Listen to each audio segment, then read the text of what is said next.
Good morning, my friends. Let's go. It's your old pal PeaceLoveMusic with another episode of the Let's Go Good Morning Show. I thought I was going to have a puppy jumping on me, like literally just as the show was launching. He came over. He was very interested in my coffee cup right here next to my computer, which he's already done to me once. I cannot afford another new computer right now. So I was a little panicked there for a second right as the music was ending. It was just almost perfect timing. I really thought it was going to happen that way. It is Friday. We made it through another week. What a week. Just more and more productivity coming through our growing ecosystem, connecting with multiple chains,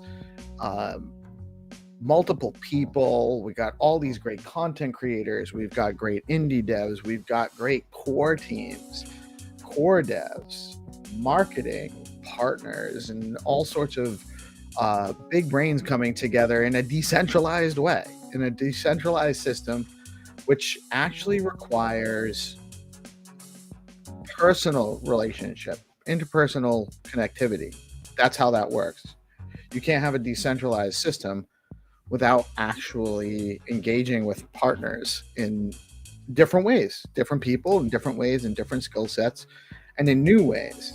Not a top-down, not a centric out, but an interconnectivity of human nodes is what we're building here, and it's really great. It's really awesome.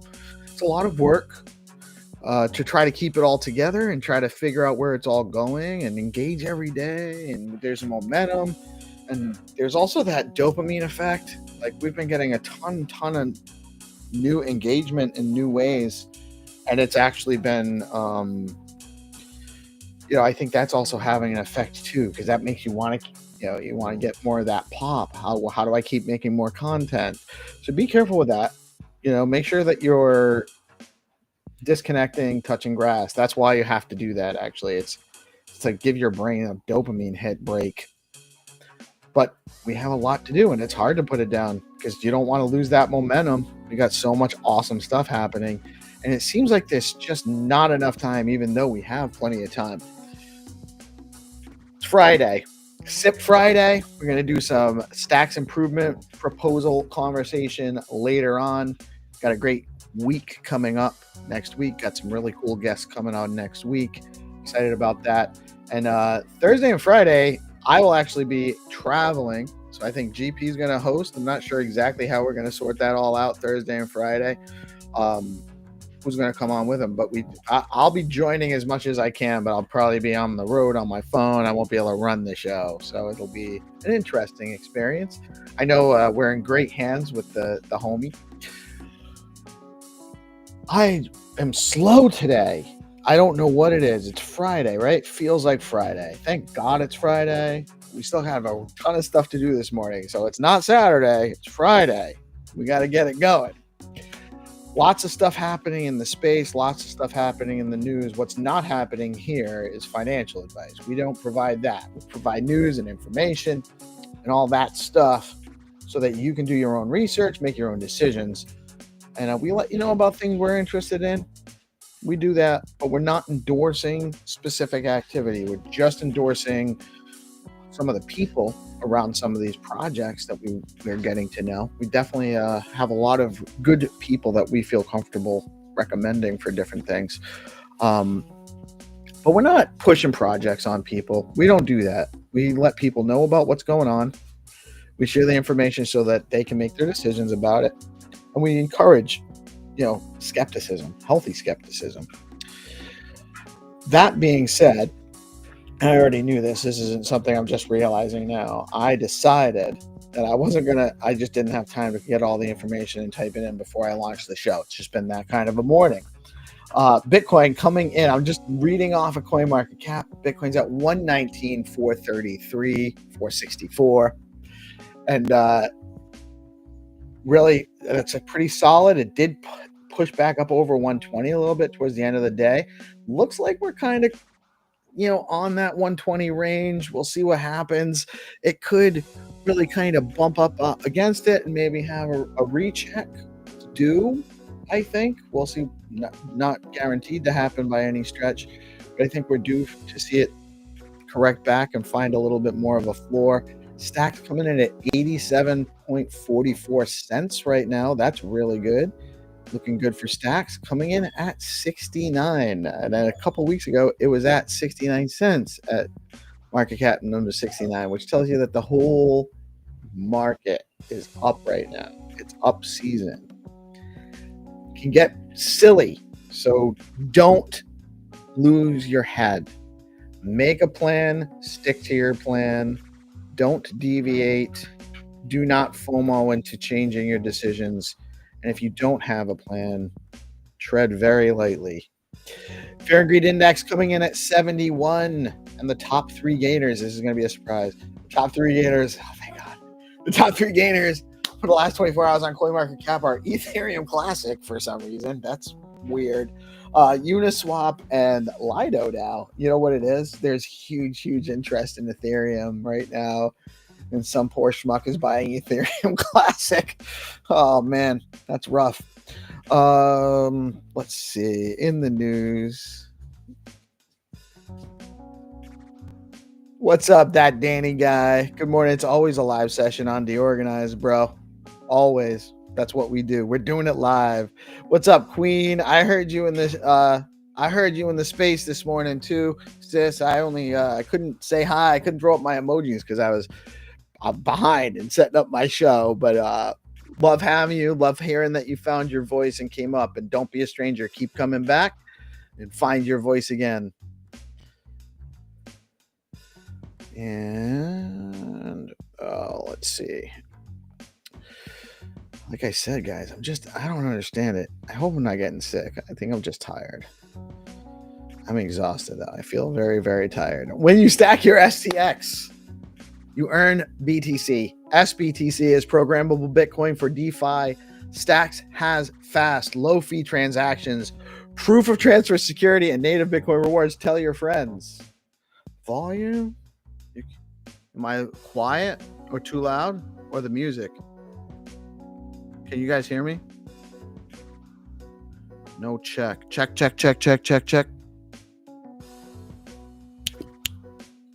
Really? Guys, can you hear me? Let me know in the live chat. Oh, Queen can hear me. Am I quiet? Is the music too loud? Might be you, man. Might be you. I don't think it's me. Queen K can hear us, so we are live. Actually, I think there's a... Guys, I know Queen can hear us. I just want to see if maybe if it's like different channels or something. So if you guys can hear us, let us know in the live chat. Really appreciate it. And back on to the news. What is happening in Stacks? Oh, I didn't go over all the Stacks DeFi. Hermetic is at 20% today. 20% yield on USDH. That's crazy. Over 5.5 million total value locked on the platform. A Bitcoin-backed dollar stablecoin.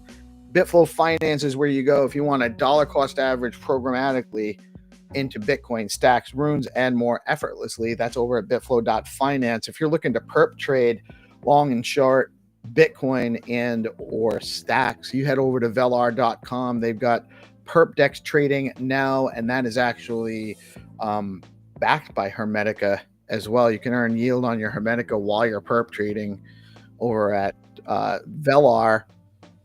If you're looking to bridge into Stacks and or Bitcoin from a bunch of blockchains, you can head on over to Protocol. It's a native DeFi protocol enabling cross-chain swaps, bridging, and payments in BTC. Zest is where you go to lend and borrow your stacks-based crypto, and they are offering 3.98% on SBTC. You're getting 9.39 on your STSTX. It's a little bit of a bump off of Stacking DAO. And Zest is offering 92% on AUSD today. Over at Stacking DAO, you can earn 9.37% on STX with your STSTX. That's a liquid stacked token. 9.78% native BTC yield, or 9.1% with yield in SBTC. And the top 3 token gainers on STX tools this morning are Turto, SAI, and Bob.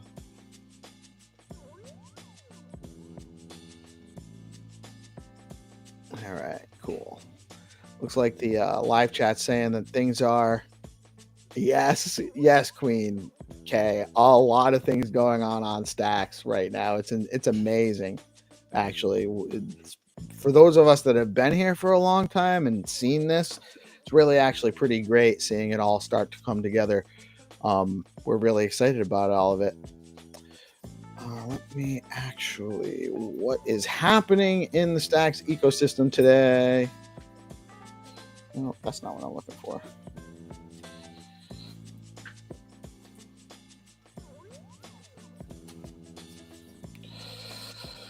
Whatever morning was a great show this morning. It was a great conversation going on. We were talking about the new signals.art platform that just launched. Some really interesting stuff going on there. Always a great time with Binta, GPSC. And actually, I don't want to say, I'm going to call it right now. We're going to say that that's also Trip's show. Trip comes on and talks to us almost every morning, and we love it. I want to actually include it. Trip is an official whatever morning host now, as long as he wants to be. But I think Trip's on it. It's great vibes, great vibe show. We have our morning show with the news every Monday through Friday, 8:30 a.m. At 9:30, we will be playing Find2Earn rounds with the Game Master Xenitron. At about 10:30, we will have the Stacks Innovation Call where Hero Gamer and Haddy will join us. We will be talking about what's going on with the SIPP process in Stacks and what's innovating on Stacks. And they will be joining us around 10:30 this morning. As always, we have the Purple Pill. Oh, I'm sorry. I totally missed. Jeremiah's got a space today at 2 p.m. Decentralized identities on Bitcoin. I bet he's going to be talking about BNS names. We are a huge fan of BNS names here on DeOrganized, at DeOrganized BTC on X, DeOrganized.BTC on BNS. Purple Pill Friday happens at 5 p.m. The oldest running Stacks-oriented space. Dan and Brad have been doing it for years. It's a vibe. Go out and support the homies at 5 p.m. this afternoon. And at 7 p.m., as always, we round out the day with the vibes from GPSC with the DeOrganized nightly show. And that is what I have on our schedule. I don't think there's anything missing, but I'm just going to head over to the Stacks. When you want to know what's going on, you head over to deorganized.media/schedule. That's got all the stuff for the day, for the week, really, in the ecosystem. And then you can also head over to stacks.co/explore/events, or just find the events under the Explore tab at stacks.co and double check, see what's going on. Weekly SIP, DeOrganized show, Purple Pill Friday. We got all of that on our community calendar as well. But it's always good to check because sometimes they have some of the more broader events happening in the broader crypto space that we don't cover necessarily with our community calendar. So it's always great to double check the Stacks calendar.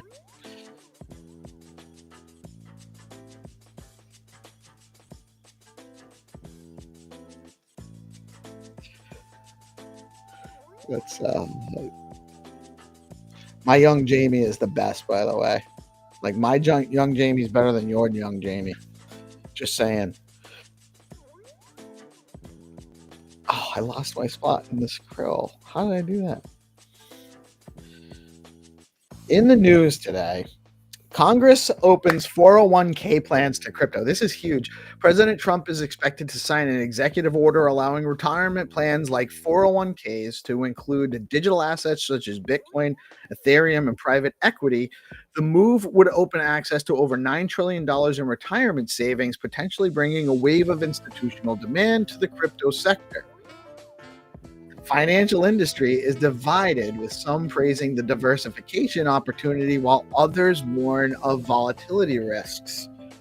I think it was Jack Benswitch that made a post yesterday about this and was the first place I heard it. And that $9 trillion number is really huge, because if you look at it as 1% of that is $90 billion.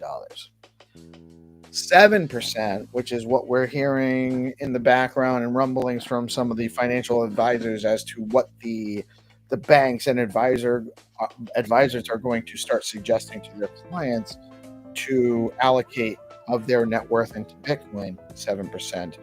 So if 7% of just the retirement money, $9 trillion, that's like $360 billion. It's like a 17%, 18% bump from where the current market cap is for Bitcoin. It's a huge number, and that's just the retirement money. It's not the corporate treasuries. That's not the institutional adoption. Silly season, fam. It's here. House passes 3 landmark crypto bills in a major legislative push. The U.S. House passed the Clarity Act, the Genius Act, and the Anti-CBDC Surveillance Act ahead of August recess. These bills clarify crypto asset infrastructure, regulate stablecoins, and block federal surveillance-backed CBDCs. That's cool. If passed by the Senate, this could create one of the most comprehensive crypto policy frameworks in the world. Markets shook off rumors of Fed Chair Jerome Powell's potential removal as strong U.S. economic data lifted investor sentiment. Solid retail sales, positive earnings from major firms, and a stable outlook on interest rates helped push global equities higher. The dollar and bond yields also found support as the Fed signaled no imminent policy change, but they're not cutting in July. Bitcoin's ripping and they haven't cut rates. If they cut rates, going to go bananas. I should say when, but it depends on the timing. They might wait it out. You never know. Don't assume. The Bank of England has asked major UK banks to simulate worst-case scenarios where access to US dollar liquidity vanishes. The move, reportedly prompted by concerns over Trump-era financial volatility, signals growing global nervousness about dependence on dollar-denominated trade and funding. Yes, but there's nothing they can do about it. That's also what it signals. It signals that they are concerned about it, and they don't really have an answer. So they have to figure out what they're going to do if there's a run on dollars and they can't get them. They might have to take on some debt and issue their own dollar stable coins. See where it's going? Do you get it? Dollar expansion is here. It's not turning yet. It's being enhanced by crypto. Ethereum is seeing a surge in ecosystem metrics. Layer 2 usage, staking volumes, and DeFi protocol activities are climbing. Institutional platforms are expanding ETH support beyond ETFs, while developer activity and roll-ups continue to accelerate. This structural growth is drawing long-term capital despite broader and market uncertainty. ETH's been on fire, still low, actually, relative to where I had expected it to be at this point a few years ago. So it should be running. When we saw it, I can't believe we saw it dip all the way down to like $1,500. I was cash poor. I couldn't take advantage. Just a few months ago, we had ETH's more than doubled off of its local low from a couple months ago. Crazy. On July 17th, Bitcoin spot ETFs experienced a net inflow of $522.6 million. That's a big inflow for one day. BlackRock's IBIT led with an inflow of $497.3 million. Ethereum spot ETF saw a total net inflow of $726.7 million on the same day. BlackRock's ETH-A recorded the highest single-day inflow of $377.3 million, followed closely by Fidelity's FETH, not that closely, with $198.4 million in inflows. ETH's killing it. Crazy what's going on with Ethereum right now. And that's good. It's a huge amount of development. However, I prefer programmable Bitcoin with Bitcoin finality. And I prefer proof of transfer, a mechanism that allows me to earn native Bitcoin rewards by securing the network. And then that programmability, the same programmability, transaction speed, way lower cost right now to build and engage in stacks. And you actually have a more native Bitcoin asset pegged one-to-one, way more decentralized than wrapped BTC on ETH. So Stacks is where it's at as far as I'm concerned. So many awesome things going on. Make sure you check out the Use Stacks campaign. That's over at stacks.org.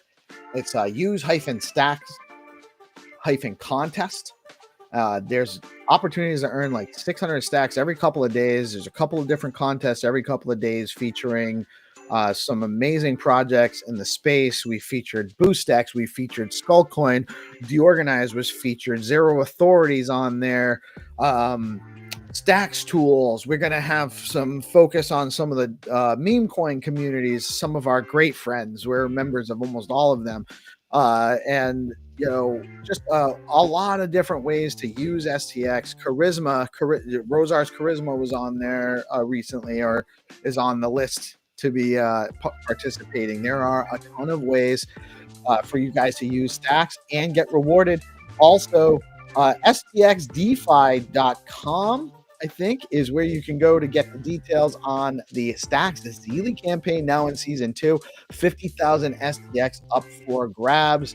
And if you are a content creator, and there are a ton of you out there aspiring content creators, we cannot have enough content being made about Stacks and all the different projects and platforms, ways to play, ways to engage, and things to do. And the new things coming, there's constantly new stuff. So we always need more content, more coverage. And there are tons of ways to do that. One of the ways to find out some of the most in-demand content is to head over to zeroauthoritydao.com and check out the bounties, because a lot of the projects are offering up some stacks, some other tokens, some USDH, ROO, Leo, I think there's some Welsh on there. STXAI has a bounty, I think, on there still. And there's all sorts of stuff going on where you can go participate, make some content, or engage in some way and earn some tokens while doing it. That's over at Zero Authority DAO. Huge shout out to BoostX. Huge shout out to Rosar. Fact Fun is another one, an amazing project going on in the space. BNS1 is where you go to get your digital IDs I was talking about earlier. Boom Wallet, be on the lookout for more from boom.money. Go check them out. Get on the wait list. Get on the beta test. And if you are a new builder, check out the Stacks Ascent program on Stacks. If you're a developer with a project looking to build, Stacks Ascent actually has some great opportunities to put you in touch with the right people, maybe help you build a team, help you work on some of your marketing skills, and just get you pointed in the right direction to be a successful developer with a successful project with Stacks Ascent. That is the news. I'm going to real quick shout out my amazing marketing partners. We are so fortunate to have some amazing DeFi applications in the Stacks ecosystem. There are many. One of my favorite ones is Stacking DAO. It's the leading liquid staking platform for the Stacks network. Stacking DAO is changing the game by letting users earn up to 10% APY on their STX while keeping their assets liquid. Unlike traditional staking, their unique design means no minimums, and users start earning rewards immediately, so there are zero switching costs when moving from other stacking pools. Plus, you've got options. Choose to get your rewards in STX or SBTC, whatever fits your strategy. Want to start earning yields today? Head over to stackingdao.com and jump in. Stacking DAO is where liquidity meets opportunity. And we have another great marketing partner in BitFlow. BitFlow is the top DEX on Stacks, letting you trade native BTC, STX, SBTC, USDC, runes, and more all in one place by aggregating the best prices on Alex, Arcadico, and Velar. Recently, BitFlow rolled out the Flex pools, launching with STX single-sided, no set ratio, any ratio pools to support liquid staking assets, offering flexible deposits, smarter rewards, and deeper liquidity over at bitflow.finance. That is the news for the day. What's up, Target? What's up, Darth? What's up, Trip? Might have lost Trip once I told him he had to be the host for the morning shows from now on, for the whatever morning. What's up, GP? How you doing today, man? Yeah, Trip just nopes right out of the conversation. Nope. No, honestly, I love his participation. He brings great insights all the time. I think he makes he's a huge addition to that process. He's a Chad. Yeah, he's always got great insight. He's a builder from I would love space, to get right? him on the live show. He's not going to do that until we can retire him from his current job. And he's building a platform. He's building some cool stuff. He's busy. I give it. Maybe he's just a little camera shy. I don't know. But he always has great insights, man.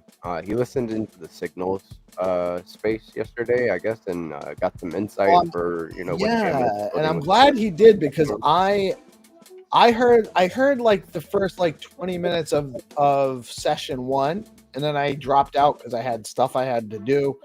And then I noticed that there was a session 2, but I couldn't get into it. And I guess there was a little bit more clarification in session 2. So it definitely seems like some real interesting stuff going on there. Yeah, X has been buggy, man. X has been so buggy. I guess they got rugged on their first session, so they had to spin up another one. It really is like you just honestly, they had a huge turnout too. They had I didn't see what their final number on session 1, but I know it was a big space early. Yeah, I mean they're crushing it. We talked about how the minting process goes. Dark Dude was reminiscing about the GigaPepe V2 mint whenever it went off, and it threw me back, man. I remember whenever I first got my start in this space, and it was as an artist, and still is my passion, and yeah, man, I just don't know what the GigaPepe V2 mint would look like using signals. I got to do a little bit more research myself. I listened in for a little bit. I do like the idea, and then anything that sets some parameters for which for creators to kind of build around, it gives a starting point. So I do think that it could have been a useful tool, because it was a little hard figuring it out. Things were a lot less, clear back. Just, what was that? 2 years ago? A year and a half ago. A year and a half ago. Yeah, I mean things were a lot less clear as to how to do anything. The market, it was the bear. It was still the bear market. So you're launching into a bear. It's a whole different paradigm. There was and we were coming off of a pretty decent bull market that saw some engagement and excitement around the NFTs prior to that. So it was hard to even just figure out. There's no roadmap, and that's really part of it. So I do think that it helps giving a roadmap as to how to do a launch. It's almost similar to the pre-launch seeding for FAC funds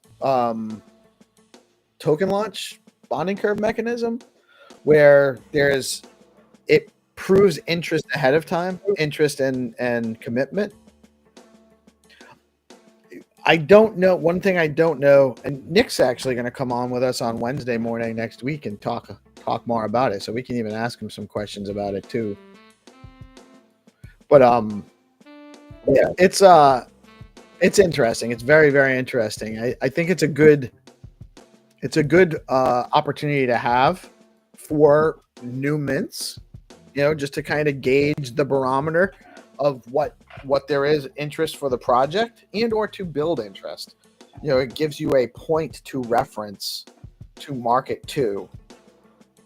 But I think that you need to do some you're probably better off doing some pre-marketing before you drop it on there, because if you don't get the signal, what happens to your project? Yeah, I think I have a few different art projects that that could fit on signals and using the platform that I can use to experiment with. I think that it would be good just to get some firsthand knowledge of how the tool works and experiment with it. I know that I claimed my bars whenever it first launched. They talked about it in Vegas, right? He was speaking about Nick was speaking about it at Inscribing Vegas. Listened in for a little bit about what Signals was about. Got my bars airdrop or my claims my bars. So I think all of them bars, because I think there was something where if you could potentially earn more if you don't claim them all or something. Yeah, there's something like I said, I still got to do some more research, and I'm glad Nick's gonna come on. And right, it was a little complicated when I went on. I had because he had come on Melanie's show, and that's where I didn't know anything about it. And they had dropped she had an invite link that gave some bars for using her invite link, and so it was pretty decent there. But I didn't. That's why I didn't do it, because I didn't. It's similar to what Magic Eden Wallet did, where you can connect all of your other wallets and get credit for what you minted on Magic Eden. I think it's a similar concept to what they're doing with signals and bars, where you can you can connect other wallets that have engaged in Gamma. I don't know if I have a ton of them, but you can connect multiple wallets and maybe get more bars that way. I think that was. I'm not quite sure. I think that was what. I need to connect the GPSC wallet.btc, and then I got 1,000 NFTs in that thing. So, I need to go do that. I was minting my ass off whenever I first. Or you might be better off. Actually, you might be better off giving your own referral to yourself, setting that one up as a separate one. If you cannot connect your other account. Connected email, right? I think there was an email involved too. I think so too. I faintly remember there being an email connection involved. Yeah, really dope, man. I can't wait to talk to Nick about that. Did you see the SAI terminal sneak peek? No. Where's that? Finally got the sneak peek out for the SAI terminal. I've been grinding in that Discord for a minute. Here, I'll show it. Yeah, please. Love to see that. Yeah, fun game. New use cases and all that stuff. Here, let me share my screen. Here. Boom, boom. Also, I don't know if you saw this or not, but dude, Peggy is ripping on the bonding curve right now. 24-hour bonding curve movers alert up 11.47%. Nice.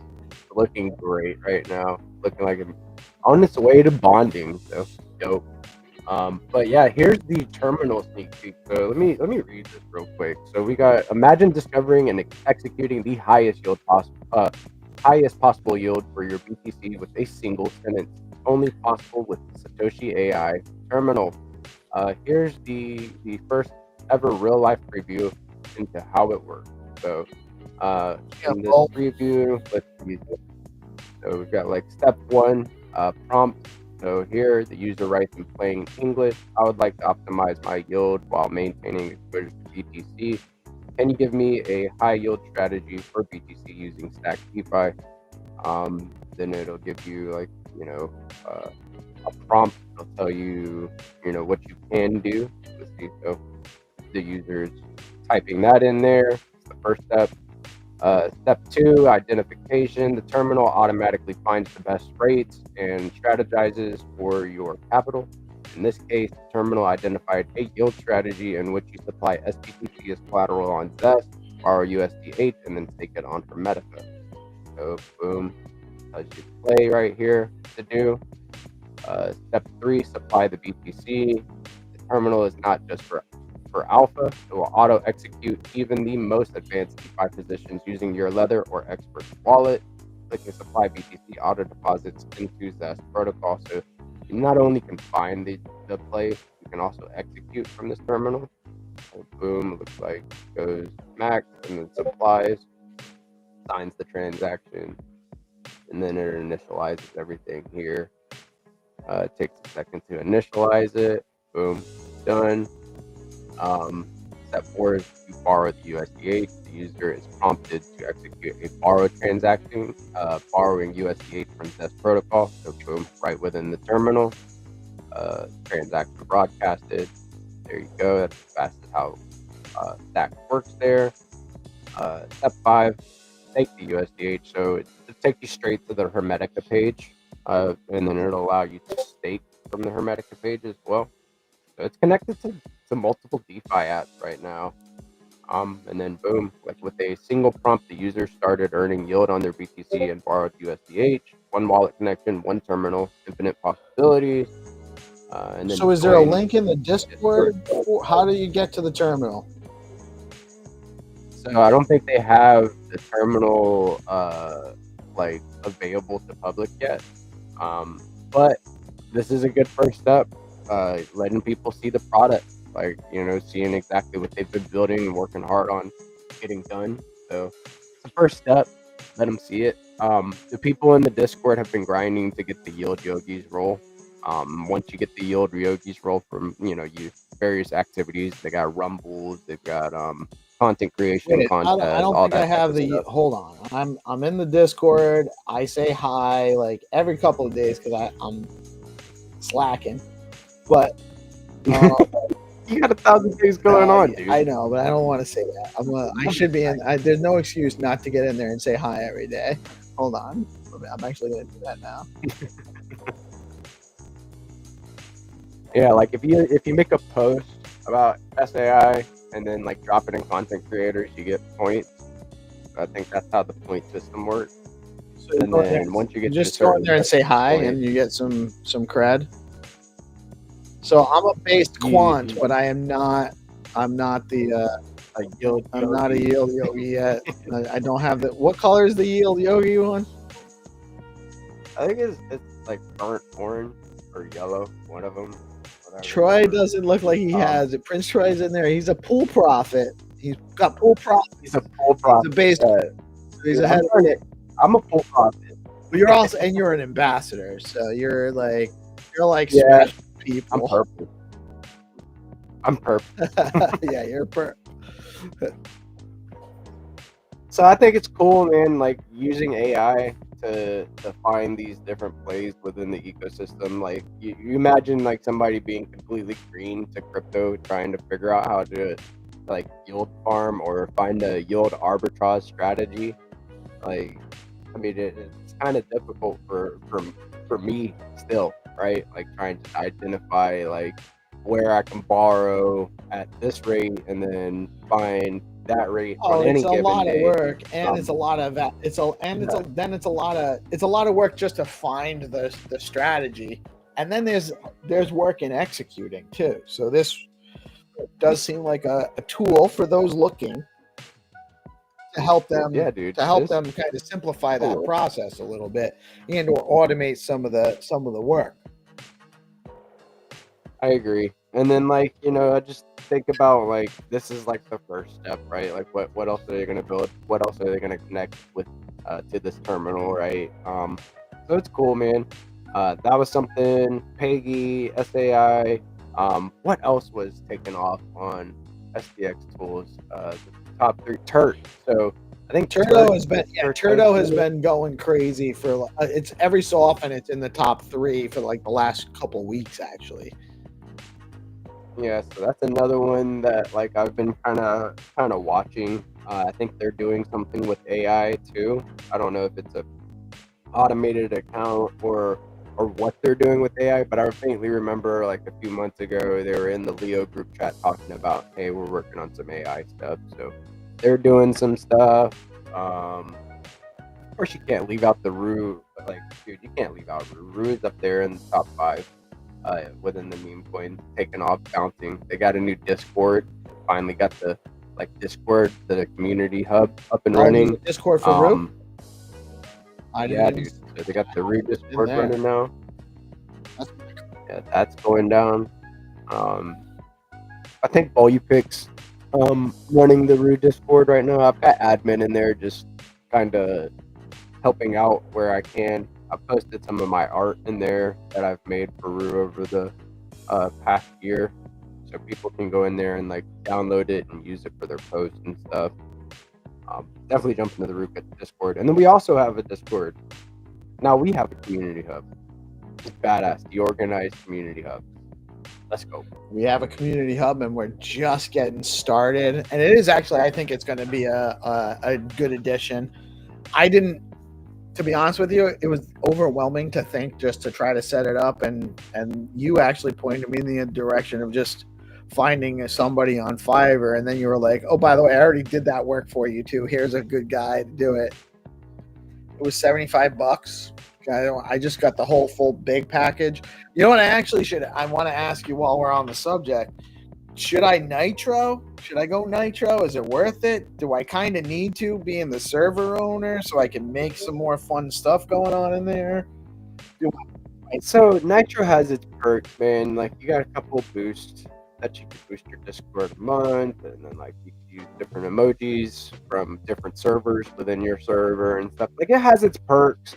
I mean, I have a Nitro subscription.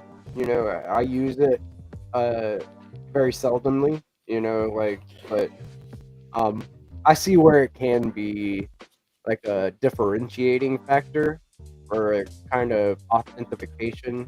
You know, say you have your server owner. So one of the things I'm working on is a zero authority bounty. I was actually going to I was setting it up yesterday, but I guess they're having a little bit of an issue with, they have to update something on I was going to give away a Gigapepe V2 for people to join our Discord.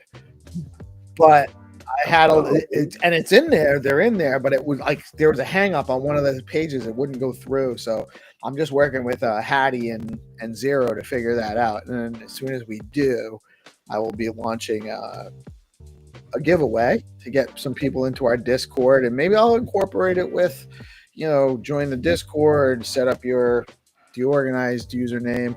Maybe I'll give away a couple of GPs.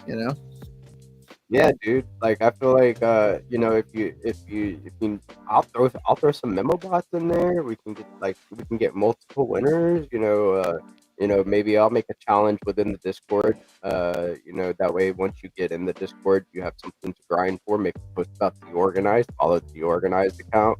I'll make it a whole value loop where you join the Discord, you get into the community hub, and that's something to do, man. Got a little task, got a little fun, interact. Get started. Yeah, man, that's what it's about. I've one of the things that I've found recently within our ecosystem is that the engagement stuff, like even helping promote like the use STX campaign and promoting and just being part of that promotion to promote the other users. We've gotten a ton of followers on I'm ratioed now by the DeOrganized media account, and it took a lot longer than I thought. But I just got myself up over 2,400 followers, which is still pretty good because I was at 2,100, and then I guess I had a lot of not real accounts following us, because we do some giveaways every so often, so that pulls some of that element too. Right. But there was a purge back in December, and I went from like 21 to 1,700, and it was like so disheartening. I was like, oh my god, I worked so hard, and now like I made it, and I was so panicked I was gonna get back over 2,000 and get kicked in the nuts again, like just having this purge again. I was like, I'm waiting. I'm still hesitant to talk about it, but we just got up over 2,400, and that's great. And literally last week, Rick from the foundation was like, "Oh my God, we got to get the DeOrganized account up over 2,000." And I was like, "Well, we were just around 1,800, but we were around 15 to 1,600 when we started with the campaign." I was like, "Well, we just got like 800 follows. I mean, just got like a couple hundred follows. So we went from like 1,500 to 1,800 to a little bit over 2,000 to now we're at like 2,800 today." It's just like we're starting to like really like rip in the getting some follower coverage. I think part of it's the morning spaces and our engagement there and getting the people coming out, dropping some space drops, I think is helping. It's attracting some of the viewers. I think that's some of the content creator bump viewership is also there. I think that's why we're actually killing it so much in some of the spaces across the ecosystem too. And also, man, I think people are paying attention to stacks more than ever, right? Like how much programmability it brings to the endowment is actually a big thing that draws eyeballs too. It really is. It's all coming together. But I actually just noticed, like, we got like another few hundred followers over the last couple of days. It's nuts. Big percentage increases right now on our followers. And that shows that there's just tons more engagement and eyeballs on crypto space right now. People are rushing in to pay attention to what's going on because of the price action, and it's definitely we're here for it. Yeah, I couldn't think of a better place to like join and follow than DeOrganized to stay in the know about everything that's going on in stacks. Like we can't cover it all, but we try damn hard. Like we have 2 segments a day. You know what it is? We're not just trying to cover it all. We're engaged with all of the people that are building it all. We know we're getting to know the people that are building it. We're covering the human side of it, and we bring that out. And so that's relatable to everybody. Like when we're talking about these projects, we're not just trying to promote a project. We're using it. We're building them. We're providing feedback. We're poking around. We're testing out these projects.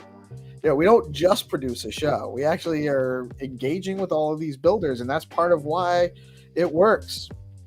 When they come on our shows, we're not just shilling their stuff. We're talking about it. We're engaging with it. We're playing with it. We're helping build and develop it here. And so it's just a different content than you're getting in most other places in the space, because it's hard to do it that way. You have to actually go around it. It's a lot of work outside of making the shows, Like, people don't see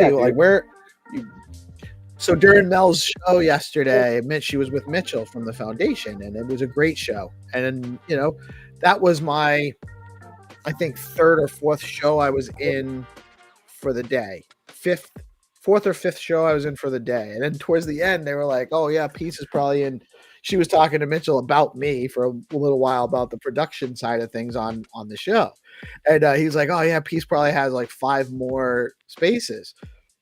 And I had at least 2. And it would have been more if you had done a show. I would have been at least jumping into that for a few minutes, or beforehand, just chatting with the Chads. I would have absolutely been. So it's like, and this, and there's the Discord, and there's the Telegram chats, and there's the scheduling things down the line. Development and marketing, yes, sir. What type of marketing is it then? Development and marketing. It's DeOrganized. Sir. It's DeOrganized. Yeah, it's DeOrganized. Oh, we're building the plane in the air. Like we said, man, we're playing with the stuff. We're tinkering. We're tinkering with the tinkerers. Tinkering with the tinkerers. I like that, because it's true. We have a lot of we have a lot of thinkers and tinkerers here. That's really the thing. I don't know if you know the. I think it was. I'm gonna have to paraphrase because I don't remember the quote. Mark Twain had lamented about the society at the time being, or a lot of the science and development thinking was more around tinkering than thinking. Like he was lamenting that there wasn't as much intellectual, philosophical thought going on, and people were just inventing machines. But we actually, by inventing all of those machines, we actually created a really robust and more functional society with more wealth growth for everybody. Tenderly, you're welcome anytime. Yeah, dude. You're welcome You know anytime. what's up, Let me man. know. Actually, why don't we? It's It's almost time for Find2Earn. He's welcome to come on and play, but let me add him to the morning show chat, and then he can. Oh, I'm to the night show chat too, dude. Because I mean, we got Volupig, Nosferatu, like we got a bunch of community members and founders that come on both the morning show and night show. So like, if you express interest in coming on the show, you're likely gonna get added to the chat. You know, that's just the way it is. Like, no gatekeeping. Anybody can come shoot the breeze. Yeah, we're And this is the what we only do, thing man. that kind of hangs people up sometimes is streaming requires a little bit more consistent, stable bandwidth, and so a lot of people don't always have that. And so my advice is, come on maybe without the video first for the live stream. Or if you're having trouble connecting, drop the video, go audio only. We'll happily have you come on and chat. And if it doesn't work, don't get discouraged, because there's always opportunities to join us in our spaces, and we'll still come out and join you in your spaces and talk about them all and all that stuff. And I did see I love that Jerry's shows are actually on the calendar now. We got to get Tinderly, make sure Tinderly gets out on the DeOrganized.media account. We need that self-listing. You know, that self-listing is going to be huge whenever it goes live, man. And like creators are going to be able to like list their shows, and we can kind of like approve it and make sure that it's solid and not getting spammed and stuff like that. It's going to be huge. Yeah. But Jerry being able to like secure, you know, Snazzy and Eric both with BNS on the decentralized identities on Bitcoin, you know, his space is awesome, man. We need a BNS space. I feel like, you know, it's such an awesome addition to our ecosystem. Yeah. Such an easy way to onboard. So Tinderly saying I can't just list my shows. Yeah, right now it is self-service is not set up yet. So you have to basically DM me and or GP, let us know the details of when your show is going to be on, what the title is. And then we can assign you as the owner or the host of the show. Once you're assigned as the host, then it's actually your responsibility to go in and add your shows each week, add them to the schedule, put the link in for the space or whatever, and get it all set up. So you just got to let us know. We'll get you on there. We want everybody on there. It's a community calendar. This goes for anyone in Stacks. You have anything going on in the space, it's DeOrganized.media. Make sure you set up an account on there. It's a simple wallet, Stacks wallet connection, Leather, Xverse. It's not a not a transaction. It's just a signature to prove ownership of the wallet. Associates your wallet with your account on the platform. You then set up your username, all that stuff. Put your profile picture. You can connect your socials. But also, once you have that set up, then you let us know about adding the show, and we'll get the show added. Eventually, that's going to be self-service, but right now it's not. We'll get the show added, add you on there, and then you self-maintain it. You can add your episodes, add and change whatever, and there's going to be more. We're still beta testing this. This is still all very new. We're still just building it out, but we're building in a plane in the sky, and we have a lot of cool functionality for an MVP product that's really cool. Head over to DeOrganized.media and get an account set up. And then just like speaking on that, man, like putting the show schedule together. I remember a time where like the schedule wasn't filled as hectic it is No, right it was now. a little, It is little bear. packed. It was like, oh look, we have like 2 shows on some days. We got there's a show every day. Yeah, You know, it's like, yeah. No, I do remember that. dude, Let me hold on. Let me first. I gotta add to. We get ads all the time. That's a sign that we're getting a lot of viewers. Paraboys wants to be added to the whitelist. As we will let Xenitron know as soon as he gets on there. Tinderly, the whitelist is for the Find2Earn rounds with Skullcoin. We play. Xenitron comes on. He should be on any minute. He's a couple minutes late. Not like him. I hope he's okay. I did see him on the chats and forums this morning, so I know he's around. He's probably just tied up and a little busy, lost track of time. It's Friday, just same as me. We're all slow today. We're all Friday, dude. yeah, we're all feeling it today. I know I am for sure. Dude, I say, dude, oh no, your mic.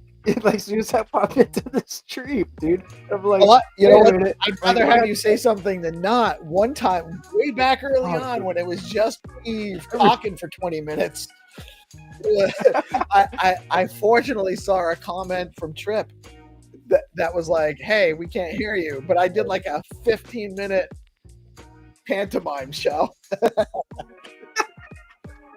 Yeah, dude. So like, I was panicking. I was remembering that show where it was like, dude, nobody told Peace mic check until like 15 minutes into the show. You know, so like, I'm sorry, dude.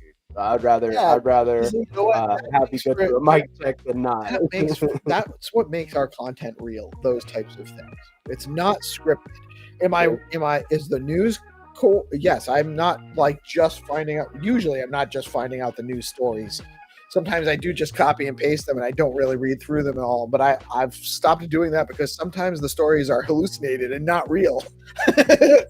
I've definitely reported some stuff that I was like, that wasn't true. That wasn't true. Damn it. Yeah, your AI is hallucinating. You cannot AI. Oh, this is a funny meme, dude. Oh, I gotta show you this meme. Look at this. This guy is lit. Okay. I love scrolling the timeline while we're shooting the breeze, dude. Because I find gems like this. Look at the ETH holders right now.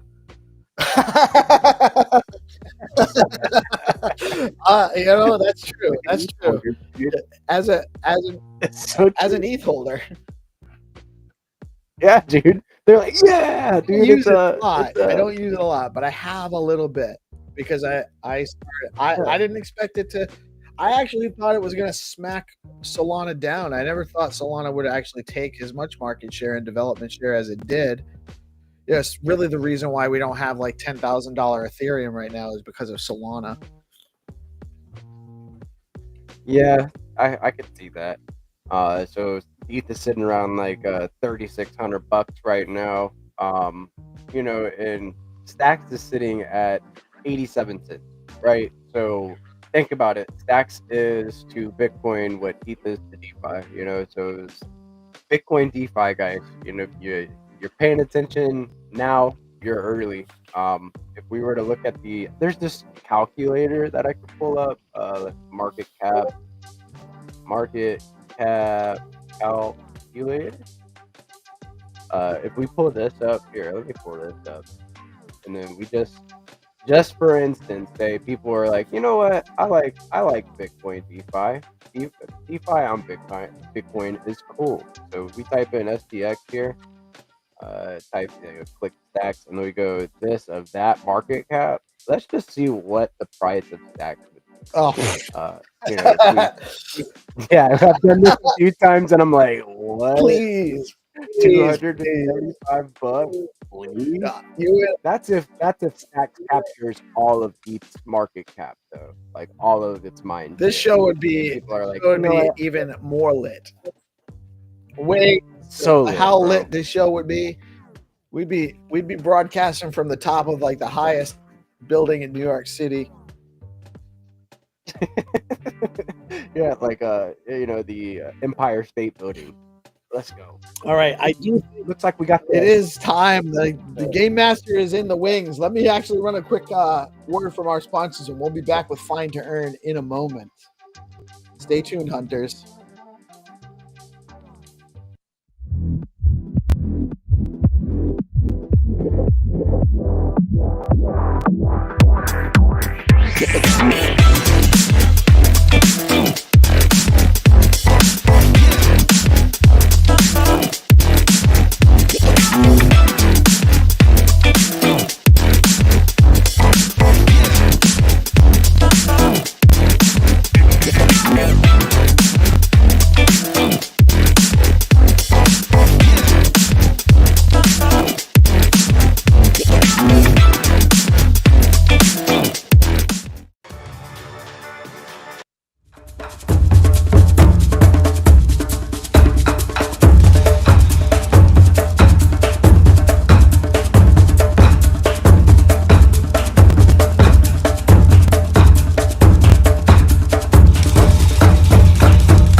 It is time.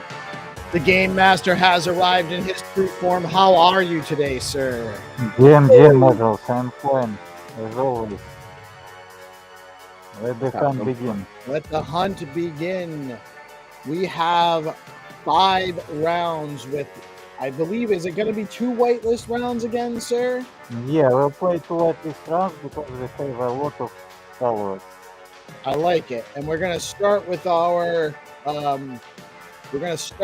launching the jackpot round. We have a double jackpot round today with the prize coming over from yesterday, as we had no jackpot winner, even though we gave you the clue at the start of the show.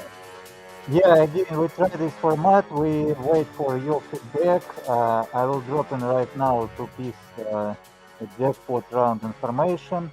And based on your feedback, in 1 week, we will decide how we will continue in the August, in the next month. Yes, we will absolutely want all the feedback. So please, if you guys aren't and you want to be, let us know that you want to be in the Skullcoin Sigma group. Or I guess I don't know how you allow access to that, sir. So I don't want to overspeak. Maybe they have to get into the Discord first. I'm not sure. I'll let you decide how that is. But there's So Skullcoin Sigma group is a more like OG group for experienced players and key community members. So they have to win a couple. They have to win a number of games and get on. Yeah, we decide based on activity how they just follow our project, your show, and overall. So, and Discord is open for everyone. I believe when we launch like encrypted NFT game, there will be a lot of activity in Discord, since the previous game will be a huge activity in Discord, and we are not focusing on Discord like just for chatting. We want to see like organic growth. Okay, all right. So what you need to do to get into the Sigma group is get on that leaderboard. So get out and win some games today. We do have a couple of people that want to get on the whitelist. We got Paraboys made a comment. I don't have the X handle. We need usernames. Yeah, I don't have the ad X. So drop that somewhere or make a comment under the chat. And so you're going to see on the skullcoin.btc, or not skullcoin.btc, at the skullcoin.btc page on X, there's going to be a link shared for the live stream. You must share out that live stream link. That post is where you can drop the jackpot solutions if you do find it during the live stream. If after our 5 games nobody has found it, we will launch that with the clue and give a time limit for the rest of the round to find it. But in a moment, I am actually going to drop that image and coordinates, and you guys can start hunting as soon as we have that available. Actually, I think I have it now. I'm just going to make my copy.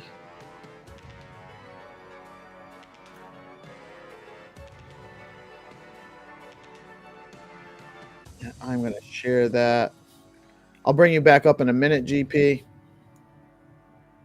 I'm just going to share out. This is the image you're going to be searching for. That looks like a fun weekend as far as I'm concerned. I cannot wait to go do some of that stuff myself, out in the woods, out in the water. Jet ski. Looks like a real great afternoon to me. Damn Skippy. That's soon for you, right? We won't have a jet ski, but I'll definitely be doing some lake and sun and outdoors next weekend. So Thursday and Friday, GP is going to be running the morning show for us. We actually have a great guest from Tokyo Wallet coming out on Thursday. That's going to be really cool. Next Thursday, I'm going to actually do my best to get into the show from my phone. But here's your coordinates. It's 18.351234 and minus 66.178061. You're looking for this image right here. That's what you're searching for. That is the jackpot round. Yeah, it's just a blue chip. And if nobody found, we'll give you, I believe, the closer coordinates because it's hard to find. Okay, let's start the games, and we start from the ROO round. It's a white list. And I will count down right now. There we go. Sorry. All right. GP sharing his screen, and we can do a countdown for the first whitelist round in 5, 4, 3, 2, 1. Happy hunting, hunters. Kamas Khan, let's go. Kamas Khan.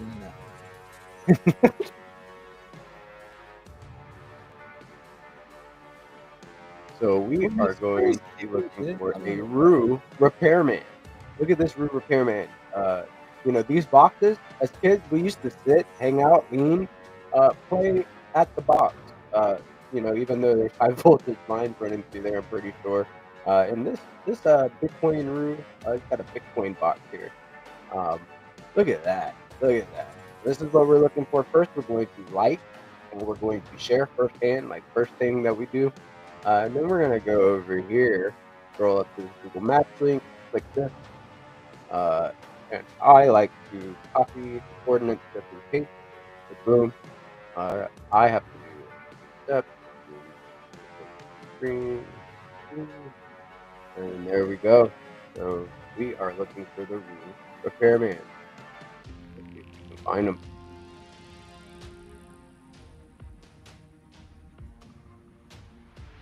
It looks like that box is overlooked. I just want to give a huge shout out to RooCoin.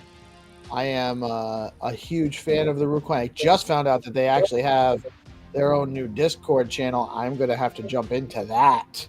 And there's so much bullish stuff coming from the RooCoin community. Jack couldn't even tell us about it yesterday. And Dude. He wanted to so bad. I could tell just by the look on his face. He almost spilled the beans. He's like, I can't do it. But I know it, man. I twisted his arm just a little bit trying to get in. He wouldn't even tell GP, man. And GP is like in the know with all the builders. Yeah, he wouldn't tell you. I thought you knew. Wouldn't tell me, man. Wouldn't even tell me. So that's some juicy alpha if Jack can't tell me. Definitely. It's huge. Guys, ROO defenders, get yourself some ROO runes. Get yourself some ROO runes. You're gonna And if you're going to buy some Stacks Invaders, some of them might still have ROO runes allotments on them. So double check if you're going to go sweep the market for Stacks Invaders. Buy the ones with ROO runes attached first. Not financial advice. Yes, just check the metadata. Yeah, make sure to check the metadata on if the trait on the collection. It'll tell you if it's claimed or not on the metadata on the NFT. But yeah, some of them have runes still attached. Some of them have them claimed. If I'm sweeping the floor and I'm looking for a Stacks Invader, I would like to have a little bit of tokens attached to it. I thought that was really unique and awesome. One of the things about the Stacks Invaders programmability, very special. Oh, dude, I got a sneak peek at Nosferatu's game. Nos has a game? Yes, Nosferatu has been animating sprites for a fighting game. Oh, get out. For a little bit, and it's coming together. I'm telling you, dude, it's gonna be a banger. It's gonna be a lot of fun. So we do have a winner for this first whitelist round, I think. Yeah, it's 0x boy. All right. Do we want to? We have another round. Yeah, we have another round for whitelist. All right. We'll launch it right now. I will count down. Very good. Okay, we start whitelist one more round. In 5, 4, 3, 2, 1. Let's go. Let's go. Too much players. Wait a moment. Too many whitelist players. Some of you guys got to get some wins so you can get off that whitelist and start getting on that leaderboard and maybe get into that. Okay, the game is launched. Let's go. All right, so I'm pressing refresh on the Soulcoin page now to see the next game launch. And we are looking for, ooh, what is this? We're looking for the Leo cat on this awesome graffiti art here. This is a banger. Making sure to like and reshare the post. Yeah, this is cool. I like that art. Going up here, copying the coordinates. I already have Google Maps pulled up. So I'll just paste it in. Huge shout out to the Leo crew, and really excited about the new Leo Art Collective project. And also updates coming for STX tools. I hear that there's some really cool stuff coming from that soon, on that front soon. And guys, if you don't have one, you definitely want to get one of those Leo Cat NFTs before, well, just get one. Yeah, dude, the floor 4x in a day. Yes, yeah, it's nuts. It's nuts. And it's a dope project too. I gotta turn up the brightness on my screen because my shades are making it too hard for me to play. Shade so bright, or your future so bright, you need shade. My future is so bright, I need to brighten my screen so I can see it.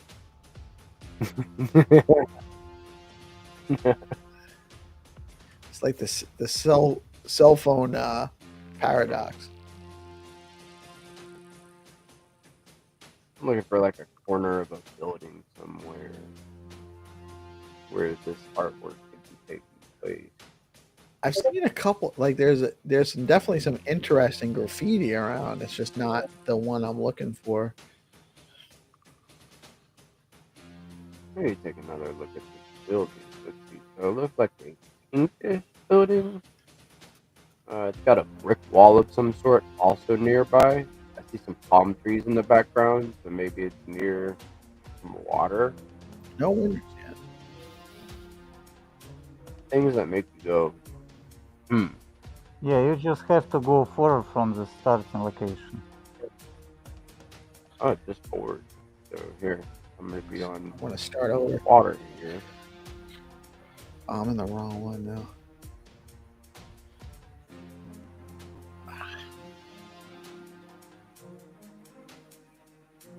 Let's see this type of brick wall here. Alright, so maybe it's on this way. Go down this way just a bit and see what I find. You see some graffiti. Oh, I found it. Not the right. I see it. I can't share, but I see it. It is forward and to the right. It's on the edge of a blue building. Dude, are those some mutant monkeys? Some 4-8 yacht club here? Crazy, dude. You're gonna see Gigapepe art like that. People are gonna do Gigapepe art. Okay, until we wait somebody just go forward and grab $20, we continue. The next game is Flat Earth game. And I will count down. Get ready everyone, just open round. You can grab some Flat Earth.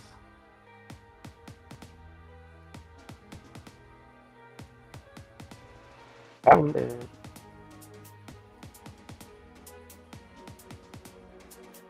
I'm gonna do this. I found it. I can't win. I'm gonna drop it in the comments and just show it on the screen. Oh, you found it too, right, GP? Nobody found this yet? Yeah, I'm showing them exactly where to go. Look at that.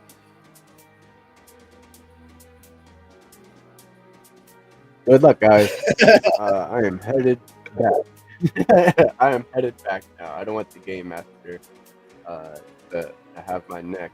So all right, let's launch the next round then. We can go into the first open round.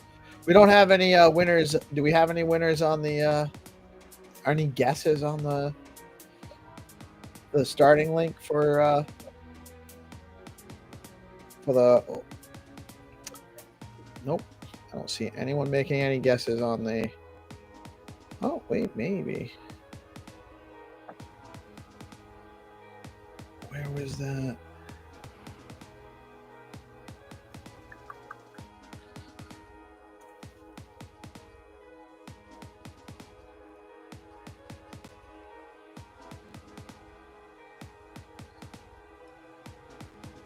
we let people learn. We let people play. Let them play and learn. Like they can just grab $20 in like 30 seconds. You guys got it. I'm pulling for Paraboys. You got it, Mythical. Yeah.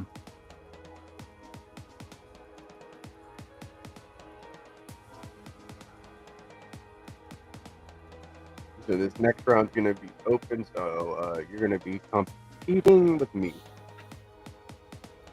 Okay, we'll launch the next round.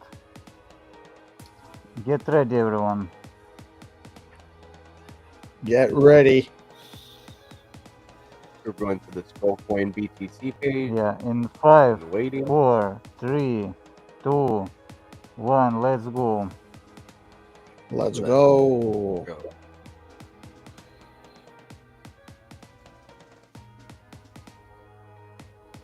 Oop, I didn't get it. Ooh, Gallup. Looking for looks like a horse training pin here. Some sort. Make sure I like these there. You got these ladders. Right Don't here. forget to like and Looks like- repost the game round, fam. Got to do that. And share out the live stream. We got tons of viewers today, by the way. Great job, everybody. But make sure if you haven't, make sure you share out the live stream.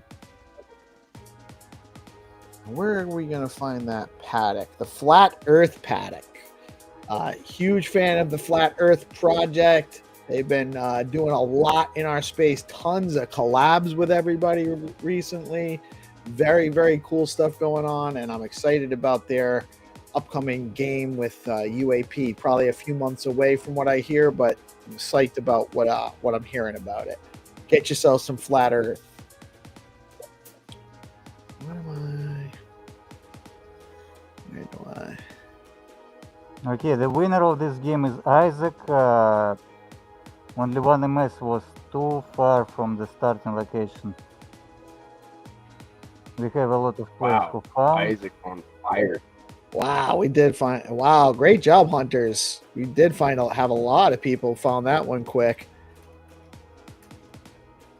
Isaac with Dubsky. Let's go. It looks like we finally got someone with the whitelist round 2, Patros ADL. Yeah, Well- but we asked to share the link. Let him Oh, learn how Just to the do it. image. It's just the image. Yeah. So you We, got. we don't count image since you can use Photoshop. Okay. If you're watching, grab it so you have a share button here. You can share and copy the link, or if you're on laptop or desktop, you can just click that URL, copy that, and drop that in the comments. The link. Oh look, I found a heart. I think also on. I'm not positive, but I believe on. If you're on mobile, you can just hold your finger down on the screen and it'll give you the link to the location I've you're never played playing. mobile. Realize that. Yeah, people love to play from mobile since it's easy. Easy. It's easy to play the games. It's hard to watch and play. Yeah. But On you a know, unicorn. like technologies evolve every day, so it will become better and better. Right. The best of both worlds is if you have the live stream going on your laptop while you're playing on your phone.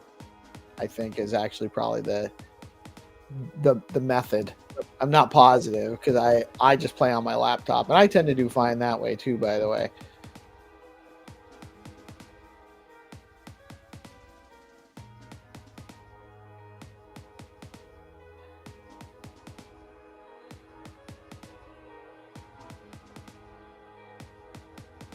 Okay, let the player from Firelist to understand how to share the link. And we have winner, as I mentioned before, it's Isaac. Only one MS was close, but not enough. And we are launching the next game. Who wanna count down? The Pepe game. The Pepe game, I will count down. Bitcoin Pepe game in 5, 4, 3, 2, 1. Come on, Okay, the game Scott! is launched. Let's go. Repost, repost the game. Good luck, everyone. Like and repost. Very important. We got this BPepe. It looks like he's doing some construction work. BPepe always has a job, right? He's always getting the job done, whether he's like doing electrical work or he's doing construction. Always got a job. BPepe is everywhere. Called proof of work. This is the proof of work Pepe. This is on Bitcoin, and it is the OG Pepe. Got an older smart contract than it does than the ETH Pepe. So look at this proof of work Pepe. Bitcoin Pepe. Let's go. I'm gonna copy this link here. Coordinate.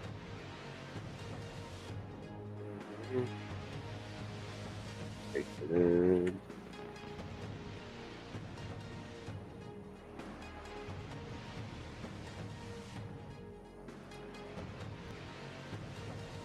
All right. What do we got?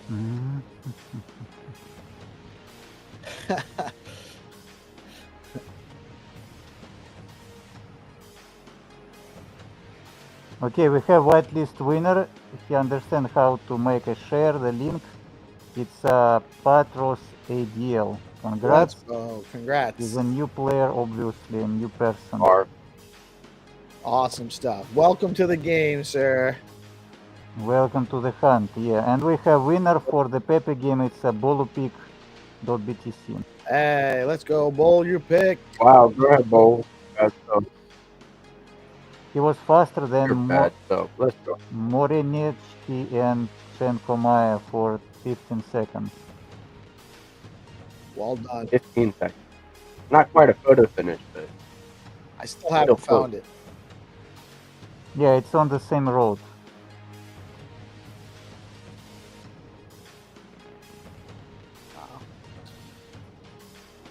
I started too far away. Yeah, we're making game not so hard.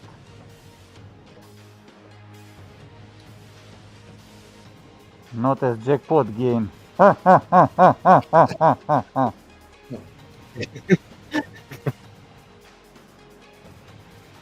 All the awesome stuff going on with Find2Earn, the best is when the game master does his laugh. That maniacal laugh is the best part of the games. Get roasted. All right, get back, hunters. We've got another game launching in a moment. Okay, we're launching STX AI game. The next game you have to find. We focus on futuristic buildings on the future, and you have to find exactly this place. So these games is not so hard because the place is obvious. But what is hard, you have to find the exact angle. So you have to focus on the angle of the picture. As yesterday games. Okay, we are ready for the countdown. GP. I'll do one. 10, 9, 8, 7, 6, 5, 4, 3, 2, 1. Okay, Let's the game is go. launched. Good luck, hunters. Go.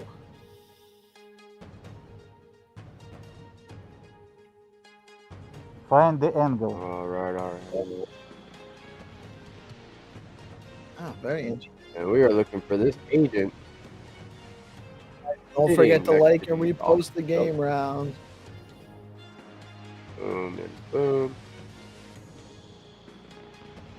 Sitting on the corner of this building here.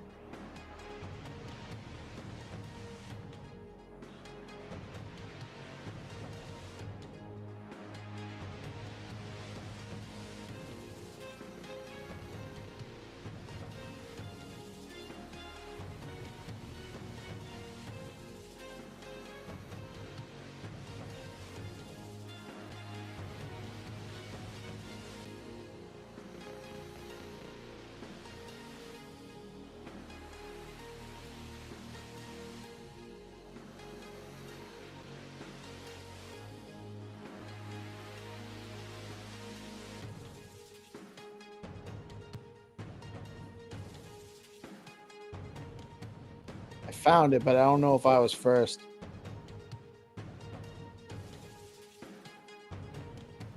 They're playing fast. Looks like Isaac. Oh, maybe. Looks like Isaac got it before me. Or Isaac got it first, I think.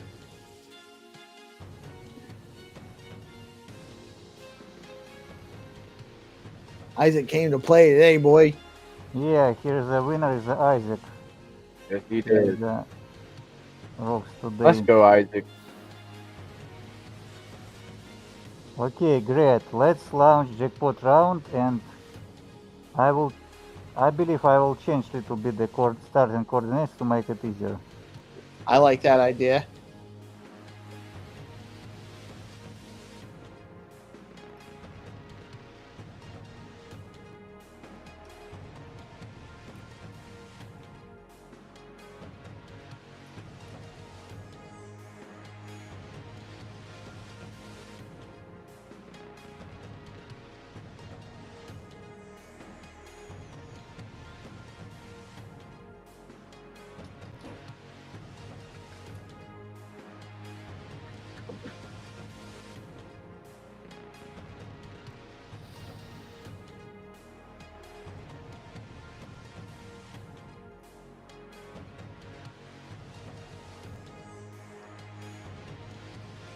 We wait like 30 seconds, everyone get back.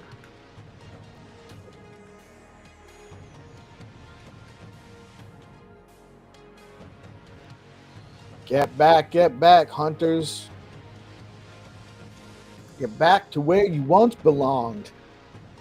Playing Find2Earn rounds with us every morning. Who has it better than us, fam? Nobody. We have fun stuff every day. Nobody. We have fun stuff every day. We get to engage with all of you awesome people. You give us a purpose to build this all out, actually. Very important, your guys' presence here. All of you guys coming and playing and participating and hunting and commenting in the live chats and giving us feedback and joining the Discord and setting up your DeOrganized.media accounts and giving us feedback on that. Hosting, becoming space hosts and hosts and project founders in your own right. That is what we're here for, to grow together. And you guys are all a part of it. Even if it's just playing the games and telling us what you like and don't like about it. So we will give you them clue or close coordinates. What do you think? I think closer. How about we do? Because we have a little bit of time until. I mean, however, I don't want to. You know, obviously, it's up to you what your time availability is. We have a little time until SIPP call at 10:30. So if we want to give them maybe like a 3-minute, let's do an easier starting location. We'll give them 3 minutes. If nobody finds it within 3 minutes, we'll give them a clue and 2 more minutes. Okay, let's try this one.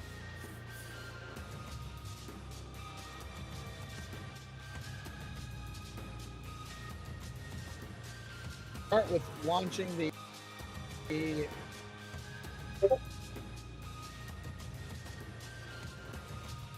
what's going on? I think I understand. Okay, I will count down. Get Give it ready, a- everyone. 30 starts. Launching. 5, 4, 3, 2, 1. And now let's go. Let's go. Happy hunting. I am going to go find that vacation Jeep. That vacation, is it a Bronco? Blazer? I'm not sure. Looks like an old Bronco. That's a good question. Looks like a Bronco. It Got more of does, a but square it's hard body. to tell. Yeah, it's hard to tell from that age. If it's a Bronco, Yeah. I'd be worried about the Could be a Toyota.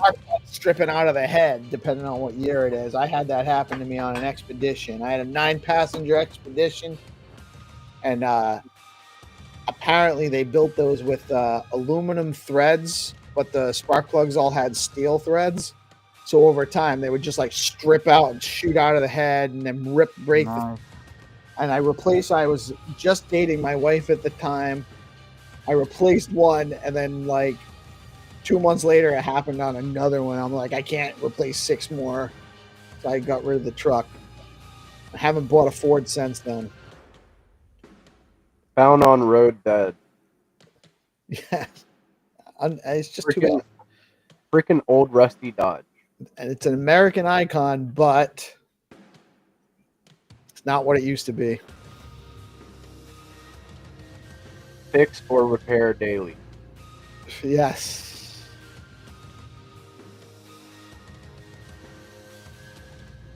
Those are all acronyms for Ford.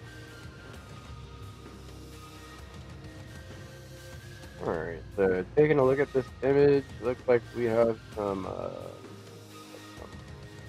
don't know if this is on the lake. Yeah, I'm not finding a lake if I zoom out. Yeah, there is no Right. water. I just can give the clue that it's not that close to any water. All right. It's a maze.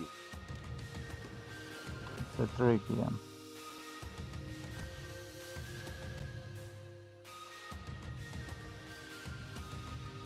Oh, we are in Puerto Rico? Yeah, it's a new Google think Street so. View in Puerto Rico, so the photos just made like about 4 months ago. I like it. It's a new location, yeah.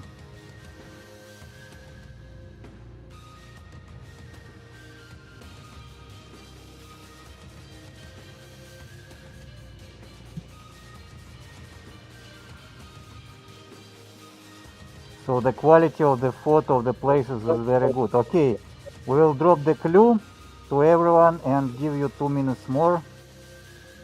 All right. Everyone go to comment section and there will be the clue.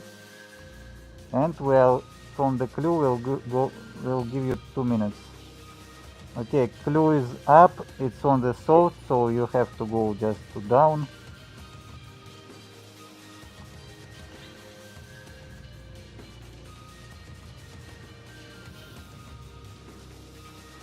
And find the blue jeep. Also there is it's a jeep near the pig.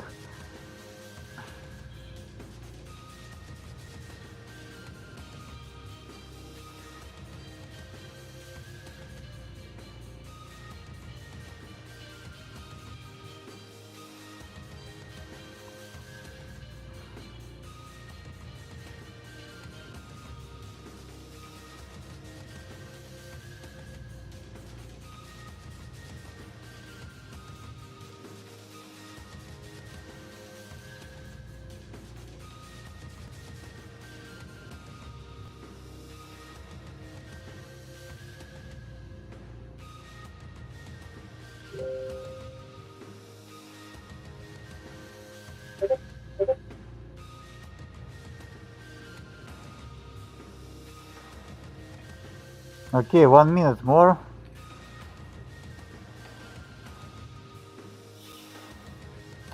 Just 1 minute. 1 minute, hunters. Ooh, good luck. This one was not medium rare. This one is very, very rare. Blue. Rare blue, yeah? Like Yeah. our upcoming NFTs, there will be the blue rare level. I like it.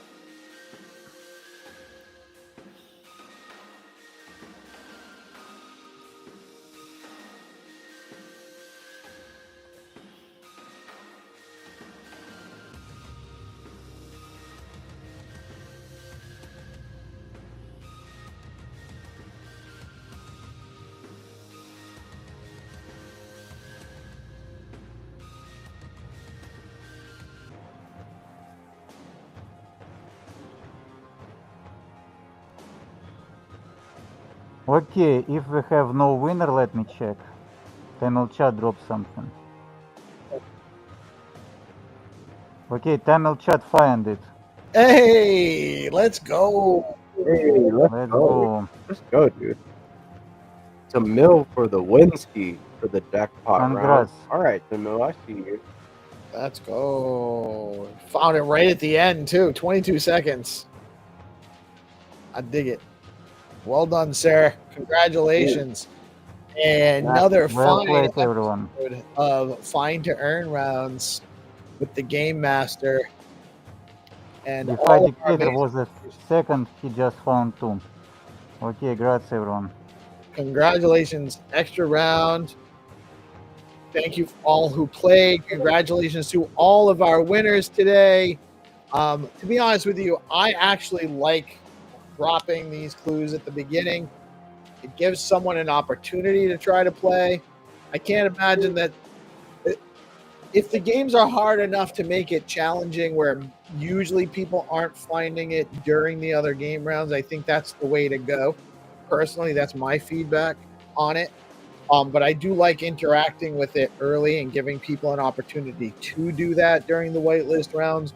Would absolutely love to hear some feedback, but I think actually the way we've been developing it works personally. Yeah, the feedback is the most important thing from community, so we will move it based on feedback. Okay, thanks, everyone. Thank you, Xenitron. Always a pleasure. We have the SIP call coming out, coming in about 15 minutes. I might even take a quick intermission, GP, if you're cool with that. I could like go heat up my last sip of coffee, let out some coffee, and come back and finish the show. Yeah, dude. Let's do it. I think it's the first time we've done an intermission. We've never done an intermission before. What I'll drop out. I'm gonna play a word from Stacking DAO, and then we'll be right. No, leave that up. Leave it. We got that button for it, right? The best part is the smile as you dropped it up. That's the win right there. But gotta like hit him with the glasses, and then like hit him with the be right back.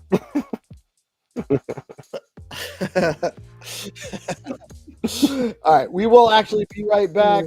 Probably within the next 3 minutes, I'll be back. GP, take your time, and then Hero, Haddy, if you guys are listening, you drop in while we're out. We'll be back in a minute too. Thank you all for joining, guys. Stay tuned for the SIP call. Haddy and Hero are going to come. We're going to chat more about what's going on with improvement in the Stacks ecosystem and what's innovating. It's a great time. We do this every Friday. It's a great vibe, and it's a great way to end the week. So stay tuned, and we will be back momentarily.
Let's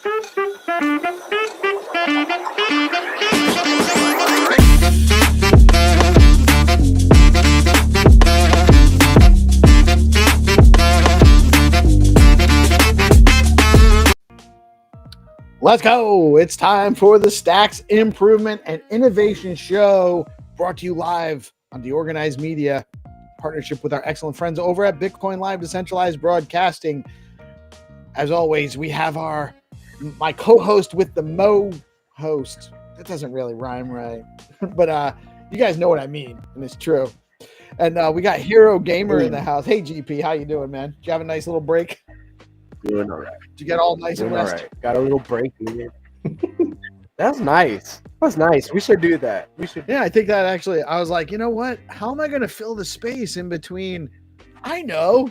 We can take a little bit of a break. That may make sense. Play a couple of ads. Maybe we have a little bit more opportunity for that. Hero, how are you doing today, man? Yeah, awesome. Feeling good. Good. I know you were under the weather last week, and we hate to see. Yeah. I'm back in. I'm back in the game for another year now. A little bit like what GP had, and then just got grinding through. That's it. Just got to grind through. That's how we do. So interesting times. SIPP 31 has officially passed with flying colors. There's a mandate by the ecosystem to support the endowment. And next steps are, so I guess the first next step is for the core devs to actually do the update.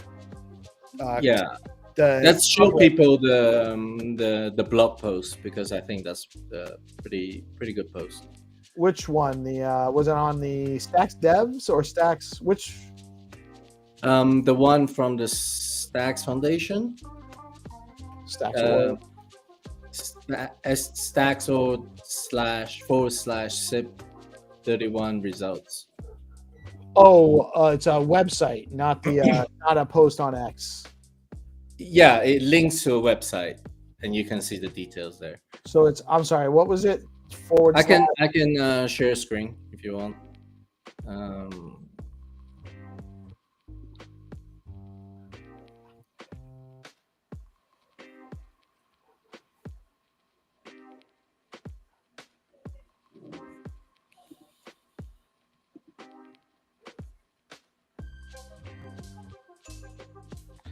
Would you say it was like the blog post? Yeah, there's a blog post. Blog. There we go. Hold on. Found it? Oh, I got it. I can share it. Here we go. Most of the information I got out of that was other people sharing it in the spaces the last couple of days. Yeah, this one, exactly. All right. So by Mitchell from a couple of days ago. I'm just going to read through it. It's not that long. Stackers, that's a wrap on SIPP 31 voting, with over 310 million STX cast in support of this ecosystem growth round. That's a huge percentage of the total supply. The vote, a record in total STX voting power, passed with over 97% of all voting power cast in favor of creating the new Stacks endowment that will enable the next phase of growth for Stacks while becoming a long-term backstop for the ecosystem. Just double check something here. Okay, Haddy is here. And let me actually, hold on. I'm sorry. Let me get that off there. We don't need that there. And just get back to my proposal comes on the heels of SBTC's TVL rapidly reaching $600 million and rising, which puts Stacks ahead of all other Bitcoin layers and major refresh of the Stacks roadmap. In addition to creating the new capital necessary to lean into this recent growth, the technical progress, the SIPP outlines how more core contributors will streamline entities to best support the current needs of the ecosystem and optimize for today's crypto industry. Through minimal tweaks to overall inflation, SIPP 31 will create 500 million STX over 5 years for the Stacks endowment, which will enable further investment in marketing, integrations, DeFi incentives, developer and founder incentives, and much more. Stacks will remain well below the median inflation rate for top 50 projects by market cap and be able to build a treasury that is better suited for the caliber of the project, the current landscape, and the scope of its mission to unlock the Bitcoin economy. You can learn more about the rationale and search behind the community's decision to fund this effort in the complete SIP linked here. In this post, we'll break down the voting results and outline what you can expect following the end of the month hard fork that will implement SIP. SIP 31 was a community-wide effort shaped by voices from every corner of the ecosystem, core contributors, investors, partners, and domain experts. A recent builder guest post breaks down how the community's voice was central to the process and discusses the various stages of the SIP lifecycle, from early drafts to multiple AMAs and feedback loops. The SIP evolved in real time with input from everyone, including institutional players and advisory boards. We want to thank everybody who engaged with the process. 97.5% of all STX casts were in favor of SIP 31. The vote saw record STX voting power, becoming the first SIP to pass 300 million in total STX cast, with 303 million plus in favor. And is this number accurate? There was really only 819 votes for and 68 against. On the main website, I would believe yes. I think Stacking DAO usually a lot of number of voters. Right. So, and I know a lot of my STX are actually in STSTX on. Yeah. So, so I think the number of voters, I still would like to get it from Stacking DAO, but I would imagine they will have, maybe 1,000 more. But yeah, historically, in terms of STX vote turnout, it's always hovering around in hundreds, let's say. I think the highest we ever got was probably around like 1,000 or 2. But yeah, it usually hovers between the low hundreds or high hundreds kind of arena area. Yeah, so that's one of our metrics or target KPIs should be to get more voters. Yes and no. I mean, I think we've talked about this before. I think where the most impact people can actually have is early on in the process. Building token itself is almost like just a stamp of approval, and it is better to have higher turnout. So yeah, definitely a nice metric to have. Right. It's not necessary, but it speaks better after the fact. Yeah. The more engagement you have, I think one of the points that, for example, Stacking DAO had 80 million voting power this time. A few years ago, they only had 15 million. So as Stacks matures, people might move from stacking to Stacking DAO, liquid staking, and therefore more voters might be voting through Stacking DAOs. So there is no exact compare apple to apple, although it would be nice to have all across a number of voters up year on year. Yeah, for sure. And I do think we probably actually have more active voter participation than in the past. It's just so many of them they can't go vote because their stacks are all on Stacking DAO. It's obviously a huge stacks on Stacking. And that speaks to some maturity of the ecosystem as well, right? So right. And I love that Stacking DAO was proactive in creating a poll and giving their users an opportunity to influence the vote. And it turned out that actually Stacking DAO participants voted even more in favor of the SIP. I think they still ended up at about 99% yes. Yeah. Yeah, we only got 69 votes against, I think, is what we got from Stacking DAO. Unless I'm misremembering, that was the 69 votes in general against, period. Do you know how many votes did you guys get in favor? Do you know? I will see. I know that data is available somewhere. I'll go look. Yeah, if it's 69, I would imagine lots would be for. So It's probably close to 1,000, which would actually put us way over, like twice the amount of voters. Yeah, over twice. It would double. It would more than double the actual total amount of participants in the vote. Yeah. So, and I also compared this vote. So if you scroll up, so we have about 7 million against, right? So I looked back to SIPP 15 and SIPP 21, and I think back then we had about total voting of in the hundreds of millions, so probably 130 million, round about there. So we've almost doubled or tripled our total voting of SCX. But even if I put the 7 million against the previous votes, like total turnout of say around about 130, 150 million, the vote would still pass. So that's one sort of thing I was trying to look back history to see whether, based on this voting against 7 million voting power, if it were in the past, would the SIPs have been passed, even based on lower number of total SCX voting power turnout? Oh, because like if we had like 7, you're saying if there were 7 million against, yeah, with 100 million, you'd still have passed. Yes, more than an 80% pro. Yeah. Vote. Yeah, even if it was just 80 million turnout, I think it would still pass, right?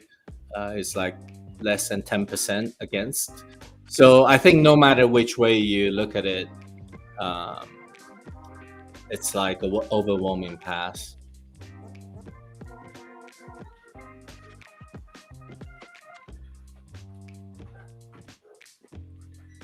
And so we were looking at, a lot of people are actually asking what's next, and I didn't realize it was all exactly outlined like this. Yeah, this is where it says what's next. Right. So they've already completed the vote, audit, and shared results. And apparently they've already completed the endowment smart contract that's already written. So the smart contract has to be tested and audited, which is in progress. And establishing and sharing the public Stacks endowment wallet address. That's probably not going to take too much to get done. Provide hard fork upgrade code to network operators on the 30th of July, pending smart contract audit. So assuming the audit goes through and they don't have to do more work on the smart contract, the hard fork code upgrade should start sometime around the very end of July. And appointments committee begins work to select the Treasury committee, and that can't happen until the code upgrade and hard fork, because technically that appointments committee isn't the appointments committee until it's encoded into the blockchain. Well, this is like a social thing, I think. code. I'm sure there's going to be I'm sure there's going to be beginning, like early on. You guys are going to do some planning and communicating and discussing. Yeah. I don't see any issue why they couldn't start behaving like a treasury, or acting as a group and having meetings and stuff. The code of Stacks only governs how the network relate to each other's nodes and how it helps you to confirm your transactions. The blockchain doesn't recognize what is a treasury committee, if you know what I mean. Like the blockchain only knows the balances being moved around. That's right. What the blockchain knows. Blockchain cannot verify if you have a Cayman entity. No, but the appointments committee is actually going to be encoded. They're part because they're in the SIPP. Encoding into the code of blockchain? Well, isn't the whole of the SIPP part of the upgrade, or is that maybe not part of the smart contract? Well, I think what you could do is you could write for example, the SIP process is not encoded into the blockchain, but we follow that guide, True. right? So there is a guide that people follow.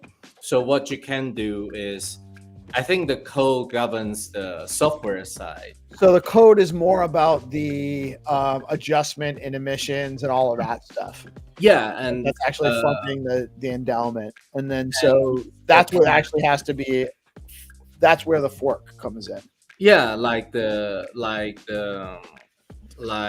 vesting period per block, X number of SCX will be transferred from here to there. That's fixed. So, and as a member of the appointments committee, have you been contacted? Has that group been meeting to date to discuss it, or not yet? So we've been putting to a group chat on Signal, and we haven't had further instructions. Just trying to get the current availabilities of everybody. When is a good time to meet? So I think people were just saying when is not a good time for me to meet, so that we can figure out when is a common good time, so that that session has the biggest turnout. Because as you know, we have how many people? 7, and it's not always easy when everybody's across different side of the world to get. Oh God, yeah, it's hard. 7 It's hard with like 3 sometimes in this place, so for sure. But it looks like that's really kind of like once the hard fork goes through, that's when the actual committee work will start. So probably another week or so. It can start today. We can start meeting today already. There's nothing stopping it at all. So no, we don't. For the appointment committee, I don't see any reason to wait.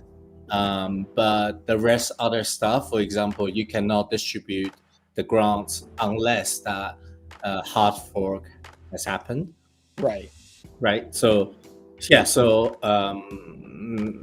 the dependency on the funds depends on the hard fork. If the hard fork delays for whatever reason or gets faster implemented, the dates can change. But in terms of appointment committee's social side, we can meet up already.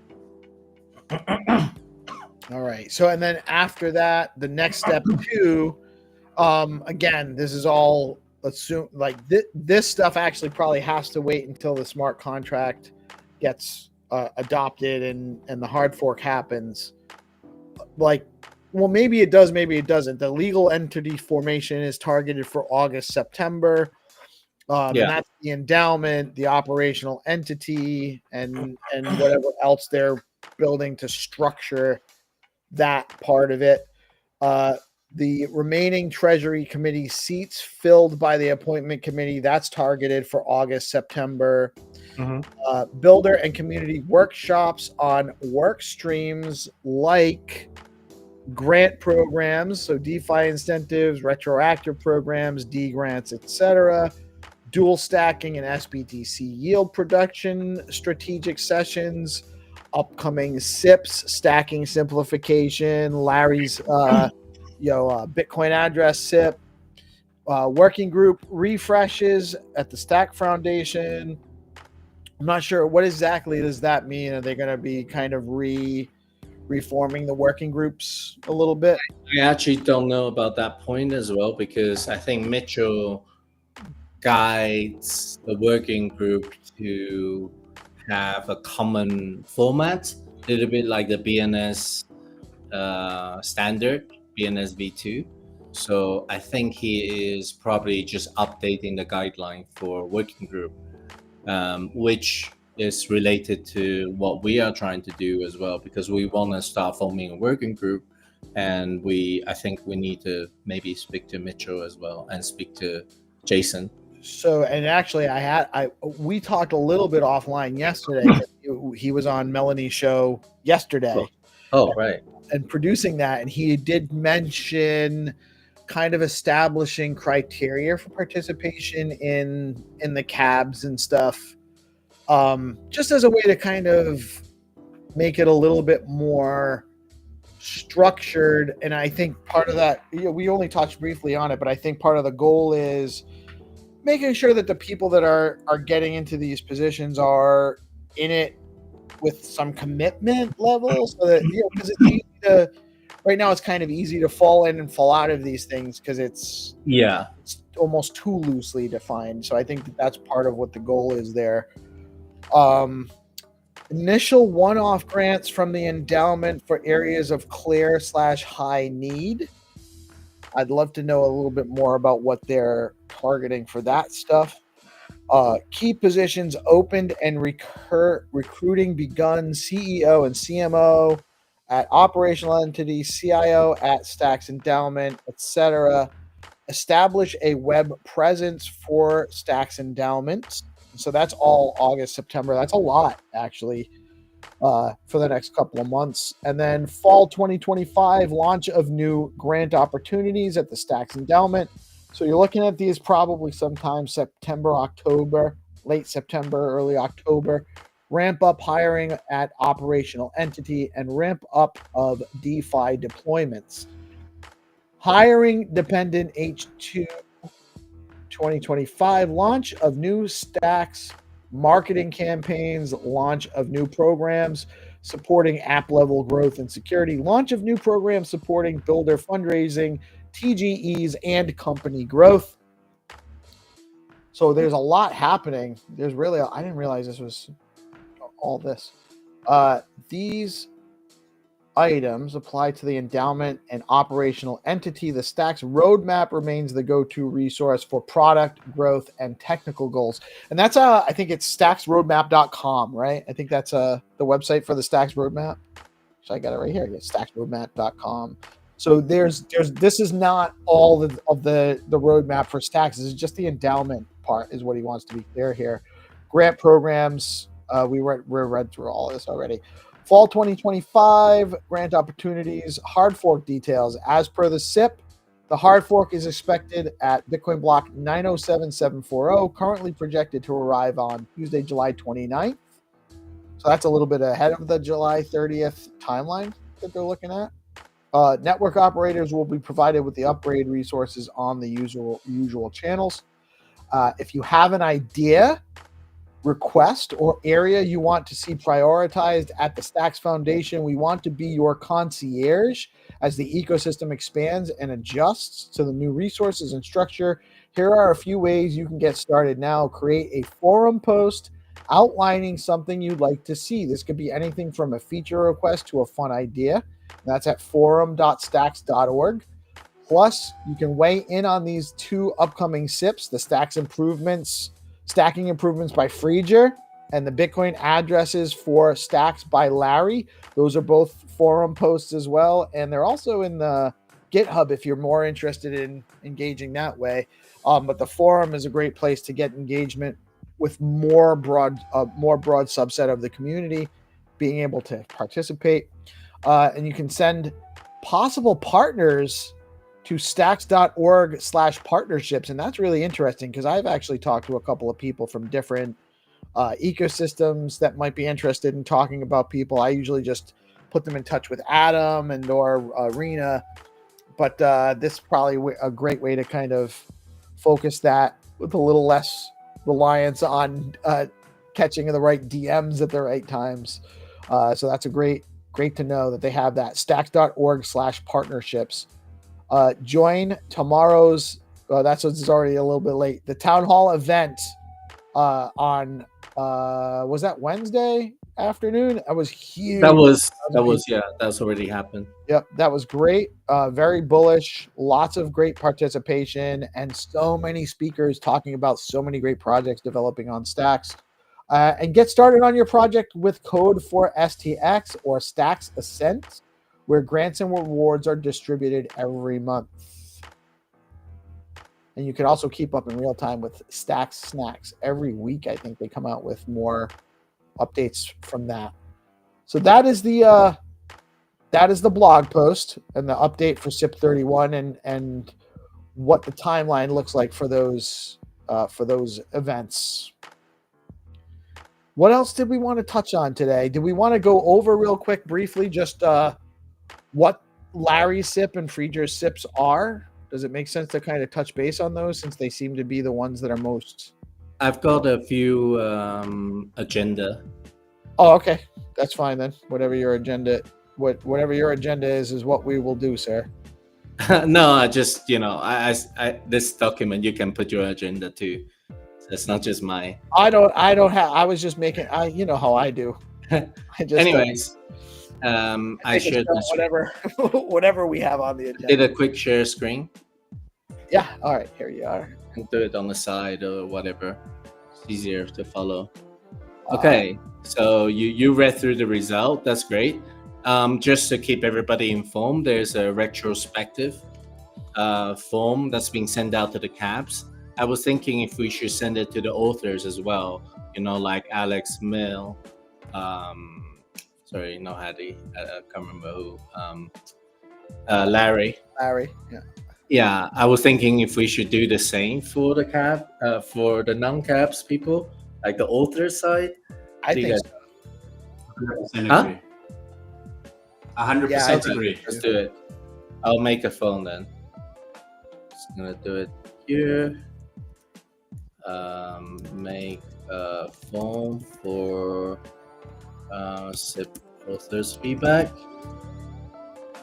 Yeah, so hopefully this week or next week I'll hear more about the caps. I know you guys weren't as deeply involved in the cap side, so I was, and there were definitely some improvements that can be made to the process.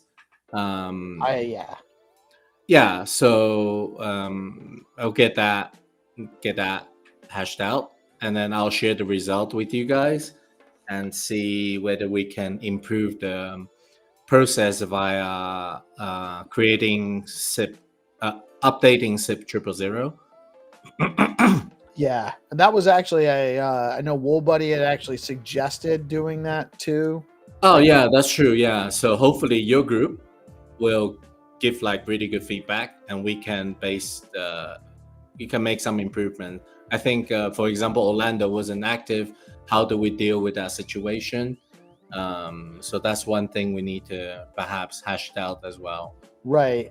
I know it might actually be in there in SIP 00, a 000, but I'm not even sure if it's like passing the cab. Is it simple majority with a quorum? It's a simple majority right now. Which is over 50%.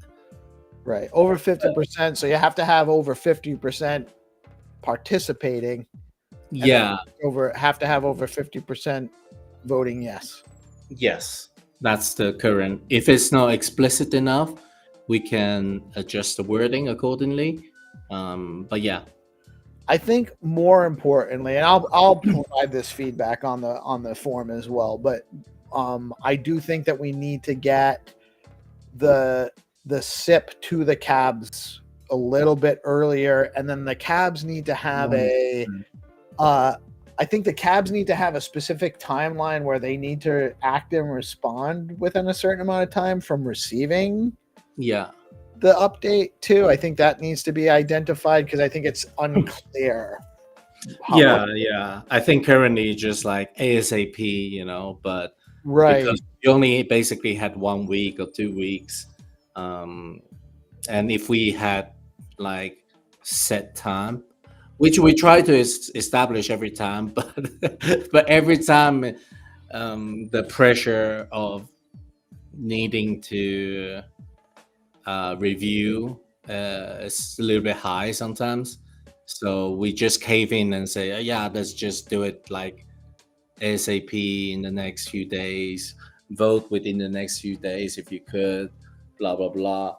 So I think having a expectation set up for the SIP author side, it's also important to protect the review process.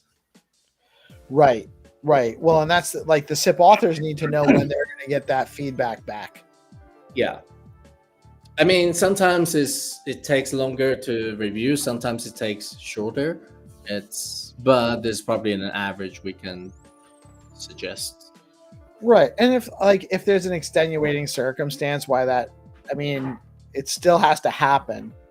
It's not like an automatic no if they don't meet that, or yes if they don't meet that timeline. Just something to establish the expectations so we know we have to do this by then, and we can then say, hey, we have to have a meeting to talk about this. When are you guys available? We need to do it by next week. Yeah. So anyway, log your feedback into the CAPS form if you could, please. Haddy, I encourage you to also log your feedback, but perhaps later on in the week, once the CAPS have had the chance to log their feedback. Yep, no worries. And yeah, maybe we can talk about what Haddy was working on. You made some suggestion to the SIP editor process, Haddy. You want to share that?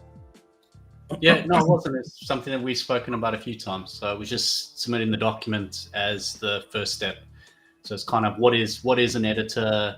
Mm-hmm. We need to polish it up, and I don't understand the process deep enough, but Okay. to understand what it is, what do you need to do, and then from then build out what a lack of a better expression, a job description would be, because then it makes it easy for us to go and find and recruit and mint new editors. And if we don't know what it looks like, then how do we find people to be an editor?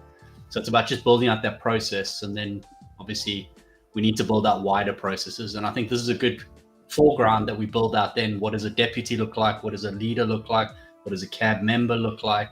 Because then it makes it a lot easier for people coming into the ecosystem to go, oh, I actually like this. This is where I see myself fitting in to governance, or I'd like to be a part of governance. It makes it easier for us to have that all transparent and a process. I think we really need to visualize this and have a picture so people can understand. Just like Peace is talking about now, cabs need it quicker. Okay, well, we need to build the process out to look where the impediments are, and then see, okay, generally it takes 2 weeks here.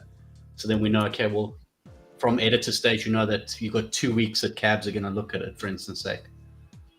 Right. What to expect.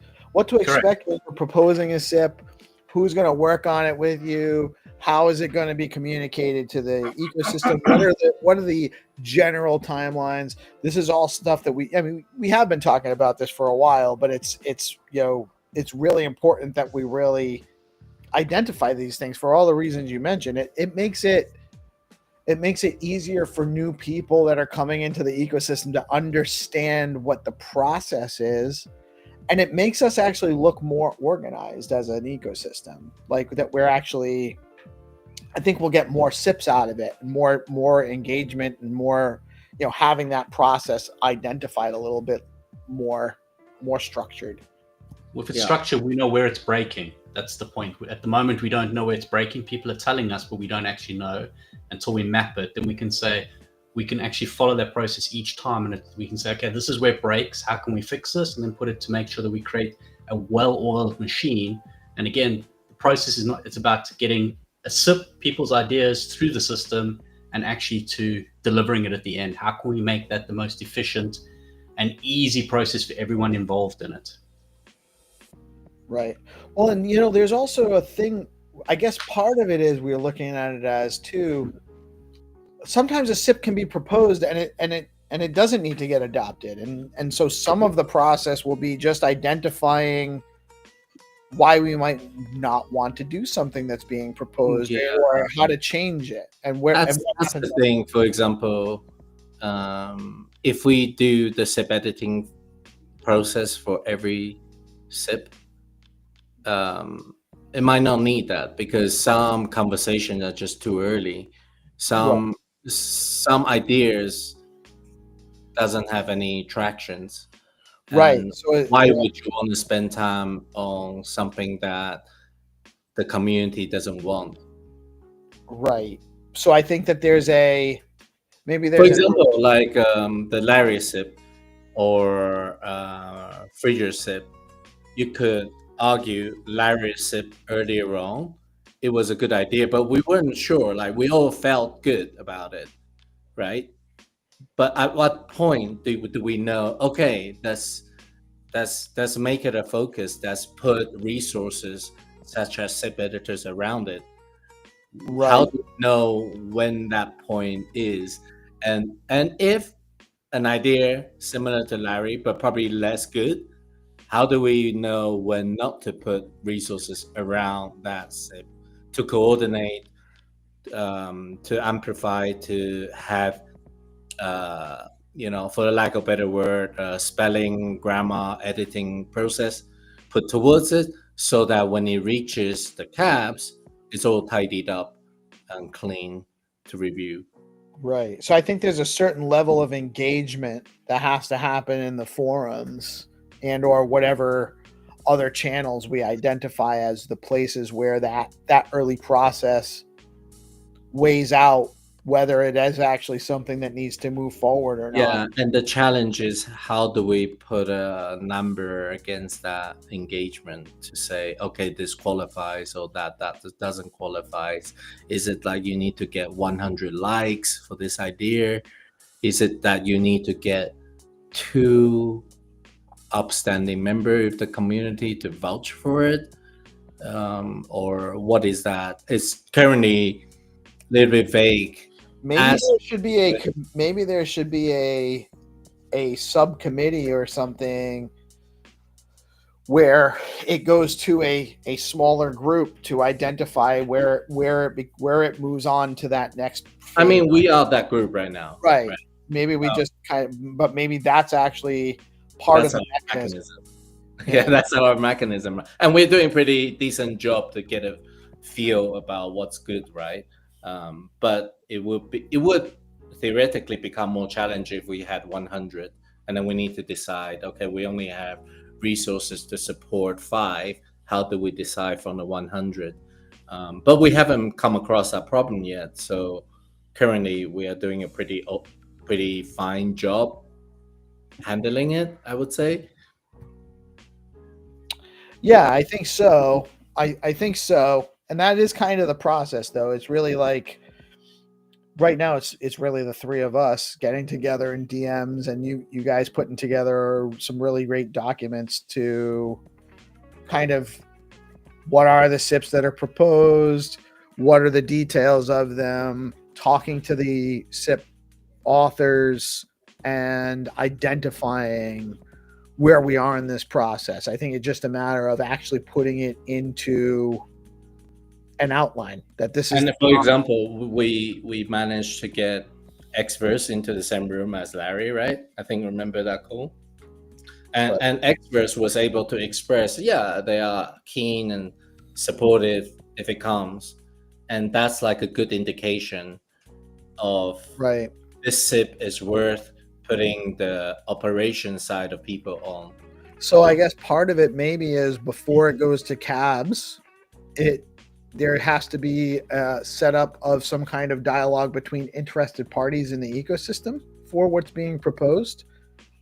I would say every SIP should at least, we identify the key stakeholders, and that if it gets their backing per se, in some sense, then yeah, anything the cabs wouldn't review something too early. I would say they are a little bit later down the line kind of people.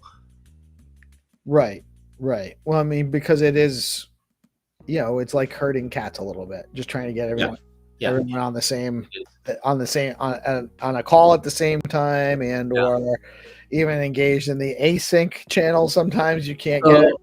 So just to go back to Haddy's document. So what do you think the next step should be? Is it me taking a look at it, or is it us doing some work together on that? Well, as Haddy? I put it in the message. I think it's just about polishing the document now. So understanding where does it need polishing, where does the wording not fit. So like one point was talking, because it's really rough, is where do we fit in? So where do the deputies and you as the lead fit into the editor? So because the editor also needs to engage with the community and has to engage on like Stacks forum and that. So it's also where's our pivotal role? Do we work together with the editor and also the creator? Are we in the middle? Do you remember we had a session with the Ethereum people, the IP. I think it might play out something similarly like that. in a sense. For example, we would get together with the editor, the SIP deputies. I'm just thinking in my head. So we are the earlier on pipeline, we are the coordinator. SIP editor is almost that very in between us and the caps. And then you have the caps, and then you have the community vote. So I think SIP editor might cross over the caps and us, and we can get on the call with the editors to check out the SIP repo and to see which ones are in the pipeline. So I think SIP editors might also want to know which ones are important in the pipeline through our coordination. And we only present the eventual ones to the caps to vote. But most of the processes done up front is done by the SIP deputies and the SIP editors, I would imagine. So yeah, we can document the process, actually. That's good. Yeah, well, that's why I said that we need to document the process, because then it helps us to identify where people are coming in and out and who has, because what you don't want is the deputies to step on the toes of the editor and then there's some friction, or the creator doesn't know where they fit in the process, and it's, you know, the editor's asking for one thing and we're asking for another thing, and it becomes too cumbersome. So it's just having clarity about where we plug in. That's true, yeah. So I'm extremely process driven. Right. So well, I think the deputies probably need to be in the process before the editors. You know, I think deputies, yes, I would imagine, because I think deputies are like the early shepherds, and the editors collects the important SIPs and tidy them properly. So they wouldn't go into all the early sheep to look at every sheep per se. I think deputies are the ones to do that, and SIP editors, from what I've seen so far, tend to be a little bit more technical. They're a little bit more background driven, and coordinators like us are a little bit more front facing. And I don't think they would do the coordination job of putting people in the same room to discuss stuff, but only through deputies can we do that, and can we get a feel of what's important. And once we know what's important, then we can communicate that, our feedback, to the editors and say, hey, from our observations and the observation of the progress of each status of the SIP, these are the ones that perhaps is worth your time to take a look. So I think SIP editor probably wouldn't look at everything and would look at the stuff that are important. So that's how I would imagine it. But we can, once we have better roles and process in place, we can pilot that process per se, and then we can see how it goes. Okay, so we are triaging up front to give some expectation, or to create more efficiency for the editors, that they know where to focus. And we're just building that front end loading to make it as easy as possible for the next layer, which is the editors. And then the editors would feed to the caps, and then we would have the final votes. Right. So we make sure it's ready to even go to an editor or at that stage. And then I would say so, yeah. I think SIP deputies role is, I think it will help, because editors aren't gonna be the one to decide or have such an overview. So we have a pretty decent overview, and then the editors, we would feed that back to the editors. So it would be something where we would want to go to those stakeholders first, get that initial feedback and influence on it, just to determine whether it's something that's viable before we get the editors involved. And then the editors we can provide feedback, but they're working with the creators to actually put it all out in writing in the proper way to make it all work technically and with what's already established.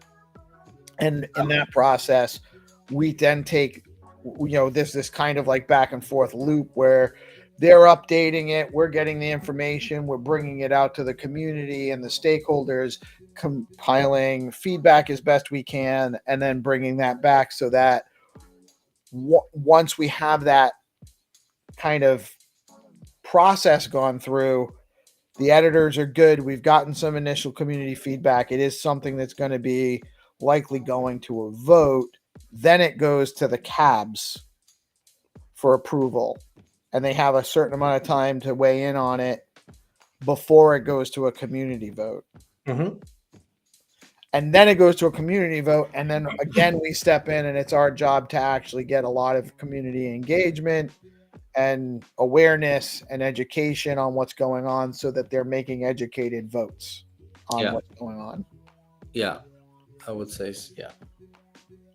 So it's really just ironing out the details of that. But I think it's really establishing the mechanism and the entity more than hard timelines, because the timelines aren't, if we don't have enough input on it, then the timeline, an arbitrary timeline doesn't matter.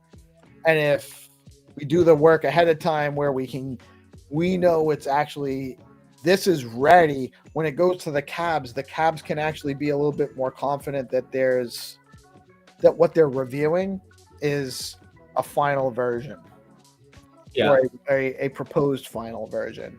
Let me drop a visual. I just did it quickly on Canva, so that I think it will help visually.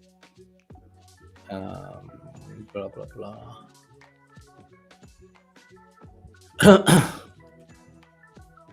Okay, let me share my screen. There you go. There it is.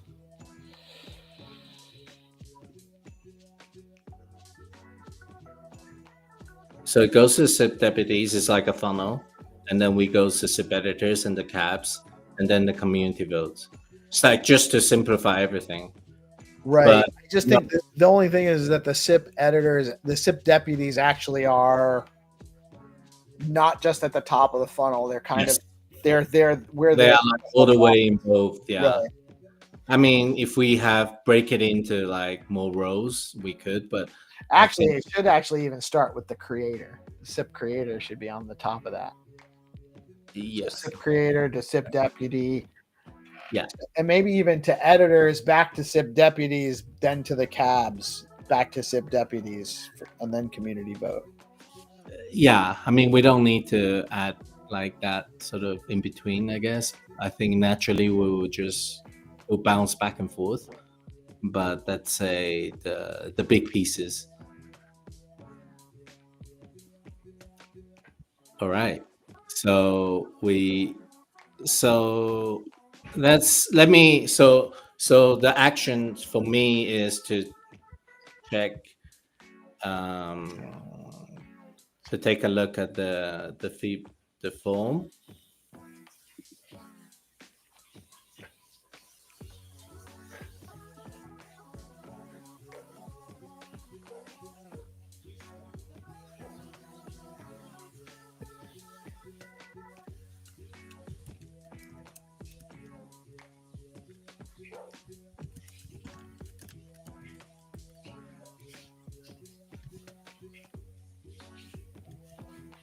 Cool.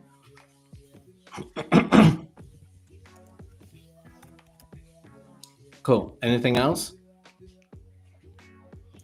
No, I think we've actually made a lot of headway in identifying how this is supposed to go, and it's starting to take better shape. Yeah. So a couple of other things I'd like to talk about. We talked about the working group refresh, talking about the governance. You touched on this. I think adding more criteria to that. The upcoming 2 SIPPs, pretty important. So I think we will get more. I think we need to contact them, which I know Haddy is already in touch with Larry, right? Yeah. Larry, like you shared today, Larry's been testing. He's carries on testing. Yeah, that's awesome. And I think Fridger stacking thing, I think we need to figure out the rough timeline. And typically, like, because it's been proposed by Stack's core entities, so they almost like let the community know the timeline. But with Fridger stuff, it's not coming from the core; it's coming from the community, if you like. So I think we might need to coordinate between Fridger. We can help Fridger and the core to establish a expectation of timeline, so that the core can do Fridger's stuff, implement Fridger's idea. Yeah, I think that's been generally ironed out too, right? Most of what I understand that they've kind of discussed that all around, and they have identified the general. It's changed around a little bit, but my understanding is it's generally ready to go. I haven't heard much on it in a while. And I think Fridger stuff is a hard fork, if I'm not wrong. So we might have to vote again. Right. You know? It is expected to be a hard fork. Yeah. So we might have to coordinate between the foundation and the rest of the community. Larry's wouldn't be? I think Larry is a standard, right? Yeah, Larry's is a standard and has to be adopted by the wallets. Otherwise, it doesn't work, because then we could have confusion. So the wallets really need to adopt it. So it's about wallets adopting it rather than a fork, right? Because it's just the wallets need to identify that it's on Stacks. Although using your Bitcoin address, it's going to point to your Stacks address. Yeah. Yeah. So I think it's just almost like a interpretation layer. The wallet needs to interpret this Stacks address is this Bitcoin address, and make sure that that's my understanding. Like, it's almost like a common standard interpretation. I mean, future case might be that it's built into your BNS as well. Yeah. So you can predefine your addresses. I wonder if it actually. I haven't talked to Dan in a while about his Stacks Pay proposal and the payment links, but I wonder if that is relative in any way. Like, if it. That's a good point. Yeah, maybe we need to learn about it. And I mean, it also requires the wallets to adopt, and it is a standard type of thing. So I wonder if there's just some opportunity to, while we're talking to the wallet providers about this, to also get them engaged in that conversation, at least just get some feedback from them if it's something that they'd be interested in and or useful. Yeah. Stacks Pay. Yes, the Stacks Pay payment. And now you see why SIP deputies is important, or us, like, because the proposer of this Larry is not gonna know or go directly to talk to Dan, and this is why Dan's not necessarily going to come out and know that might be something. I mean, they're seeking the same target audience and standards for the same kind of. Yeah, a lot of the developers, they do like to do their own thing, and they're very focused on their own stuff. And this is why, like, we are finding the coordination layer helps in this developer heavy world, I think. Yeah, right. And they've both spoken. So Dan and both Larry have spoken. Larry reached out to him, and I told Dan about it before Larry reached out. So they've already spoken.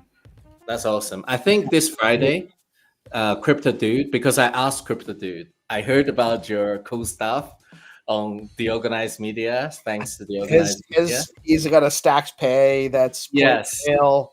So I said, I did DM him, have you talked to Dan? I'm pretty sure he will go on Friday space, to Dan's space, to talk about it. Oh, let's go. So I think Friday they might hash out a little bit, and we could just gently remind them, oh yeah, Larry's stuff is also thing. Maybe you guys want to incorporate that, so to speak. when you do your stuff, and then we can find out from Larry roughly when. Maybe it will go the same time as Fraser, so that when Fraser does the stacking improvement upgrade, they can also launch that new feature of just stack with your Bitcoin address now. Where there's no stacks address, every stacking is actually stacking in Bitcoin address. Does that? So what impact does that have? Any? I don't know. We need to talk to both of them. I think the impact is very minimal. All you're doing on the front end is you're saying, I'm stacking this Bitcoin address and I want to receive my Bitcoin reward to another Bitcoin address. Right. Well, as far as that goes, it allows it's more flexibility for the pools, the pool providers. I think it should be better for. It makes it easier for them to distribute funds. And to their a Bitcoiner would buy SBTC, would buy SCX, and send it to a Bitcoin address. And he would use that Bitcoin address to do stacking and receive the reward in another Bitcoin address. So the whole experience should feel much more Bitcoin native. Right. Which is a huge like marketing win. That's tying just further cementing stacks as the fundamental layer on Bitcoin. Yeah, so I think we just gotta keep them a little bit more aware of each other's stuff. I know we are, so we just gotta keep on doing that. The next final item I want to talk about is the governance working group. So, Peace, you are in the CAP, right? Yes. And we have all this effort being happen outside of the CAP. And the thing I would love to improve is the engagements of the CAP members. You are the most engaging CAP member, basically, of all the group. But the other members, I like to get them out of their shell a little bit more. Sure. So it's a really friendly group, by the way. It is a very friendly group. And Zero is also very, very active. Zero's in that CAP too. And Nobody's also very engaged. He's just super busy. But how can we make it more seamless as a group, I guess? And also, it's almost like if I look at your journey, if you didn't do some of these stuff, I wouldn't have, let's say, recommended you to the CAPs, right? So there's a bit of, you go from internship to an active working group member to a CAP. And I think this is how we can lay out the process for future people so that it becomes a little bit more seamless. Right. And I was thinking the same could be said for technical CAPs. You could go from a Clarity working group, being actively involved. You can turn up the meetings. You can start doing some tasks. And only out of those 10 people, you will recommend 3 of them to become the next CAP members. And then when the CAP members serve so long, anyways, for example, like Zero Authority DAO, XYZ0, BTC, if it gets tired, we might need other people to step up from the working group. So the whole thing to me feels like it's just a massive working group, but with a percentage of people within this group are the CAPs. Right. So it should automatically be assumed that people on the governance CAB are also active in the governance working group. That's what I would hope. I think it's a little bit strange if the CAPs are not active, but they become active only when the SIPP comes. I think you are very, very well informed for this SIPs because of your early involvement in the SIPs.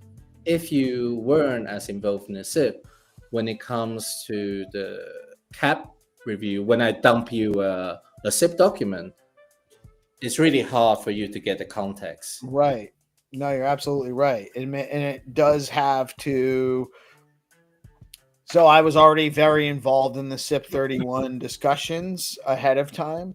So when that got proposed to the cabs, I was able to speak to concerns we were hearing from the community, what was being done with the appointments committee sessions, and where I actually felt like that actually was a well-rounded and open process representative of community engagement, and the outcome was also to that end. So because I was involved, I was able to communicate that. And if we all think about it, and if we zoom out a little bit, this is where the most values any CAB member can provide. It's not the final thumbs up and down. It's this feedback that you're able to offer the creator, so to speak, earlier on or throughout that process. If you never did what you did, and all you did was to give a thumb up and down, that's not where the real value lies. No, there's not really any advisory there. Yeah, they are called consideration advisory board, right. And yeah, I think this is why I think it's like the next level up that we can do to up the quality of that advisory process, so to speak. Not if we think about it as approval process, it's kind of a little bit one dimensional. If we think about it as an advisory process, maybe it's a better way of framing it. Yeah, we need a better advisory process. I think currently we're already doing a good job, but if we're able to seamlessly connect the cabs with the working group, I think that advisory process would be even better.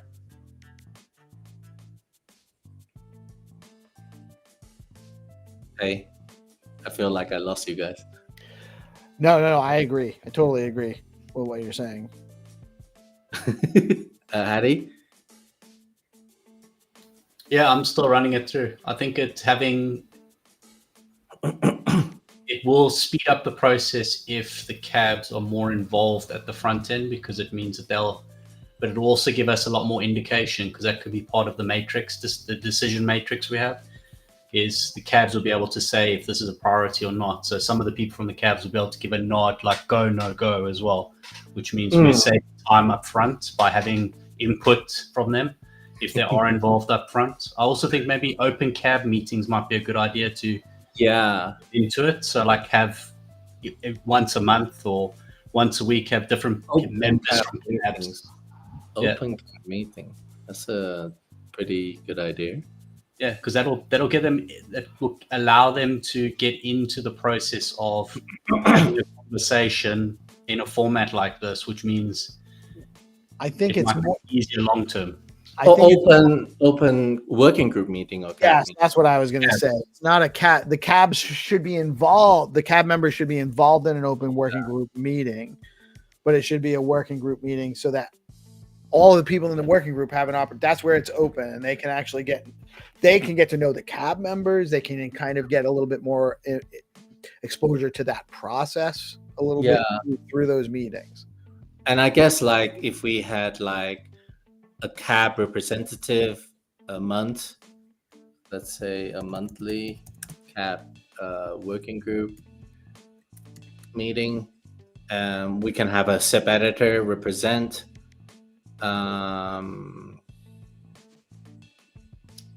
We could have the deputy. One from each side, basically. The open cab meetings, the viewpoint I was taking was that how do creators of a SIP understand what the questions are going to be if they don't understand what's being discussed in a cab? It might make it super difficult, and you can solve those problems a lot earlier. Or if the open meeting is them saying these are the common problems, here are the most difficult problems we can encounter. so that it makes it easier. So we can invite the SIPP authors if they want to turn up, basically, right? I don't disagree with your line of thinking. I just don't know. Like right now, it's not super formal, the CAB process, from my experience. So I think you're going to get, it would be more feedback on what's being proposed and maybe a little bit more involvement in that initial process. But I don't know how engaged all of the CAB members would be on a monthly basis. I'm not sure. No, it'd be we got how many cabs? We got 4 cabs or 3 cabs? We got 3 cabs. So it'd be every month. So it'd only be every 3 months you'd be popping up to have a discussion. So you mean like a representative from tech? Well, you just invite. Obviously, I'm happy to participate anytime, but I don't know that the CAB discussion process is going to be identified in that necessarily, because the governance CAB's not going to have to weigh in on every SIPP necessarily. Yeah. And the technical CAB's not going to have to weigh in on every SIPP. Yeah. So it depends. I think a monthly working group monthly working group meeting makes a lot of sense. Mm-hmm. And more CAB participation. Like, I have to assume that a lot of people on the technical CAB. Is there a technical working group? What do we have for? What are the working groups right now? Business development. They're all over. Where's marketing working group? There's marketing working group. There's a number of working groups. We're just forming a governance working group. Yeah. Right now, all we have is a CAB, and it's not super active. It's a little bit more of a passive position. Yeah. But the point is, we want to create a bit of structure because we're entering a phase of putting a couple of $100 million into the ecosystem, and we want to attract the best builders and want to attract the talent out there. So it's more about maybe instead of, let's pivot away from an open governance meeting to a super meet once a month, and we try and get one person from each CAB at least to come in so that people have opportunities to ask questions of what are the most common problems, what do you see out in the workplace, what are we missing, what do we want to see more of in this process. I think that would be a great idea. And even if we actually got representatives from as many of the working groups as possible, so it's more of a coordinating the whole ecosystem once a month. So just to understand, is it a governance focus monthly thing, or is it all CABs? I don't know. I can see value in both. A governance being part of, like the CABs being a part of a super meet governance once a week to bring us all together once a month. So it's like all the technical CABs can come, and governance CAB can come, economics CABs can come. Open invite. Okay. Yeah, I mean, we haven't done this before, so I'm very happy to try it out. I don't know what's gonna happen, but it could be the start of something, let's say, and then we can go from there. And I like trying new things. That's how we learn. So we could try, let's say, in August to host like a all CABs session. And then what Peace said is, I mean, we had like a bit of retroactive right now going on, so we could leverage that and say we'll host a meeting for all the CABs to share their feedback or whatever. Yeah. I think what Peace was saying is also really good. We should, not as part of governance, but maybe this is a good opportunity for us to highlight the ecosystem, is to try and have a monthly or every 2 months, all the working groups have a super meet as well. So people get to know who they are. Okay. Because like we say, we don't know where everyone is. So where's this marketing and where's this? We don't know these groups, and people come into ecosystem won't know them. So I think having a super meet with all of them would be really important as well. I mean, it's almost like a Stacks town hall, but for working groups. Right. Yeah. It's like right. Like an all staff. In that blog post, by the way, if you scroll down to the bottom, and when you say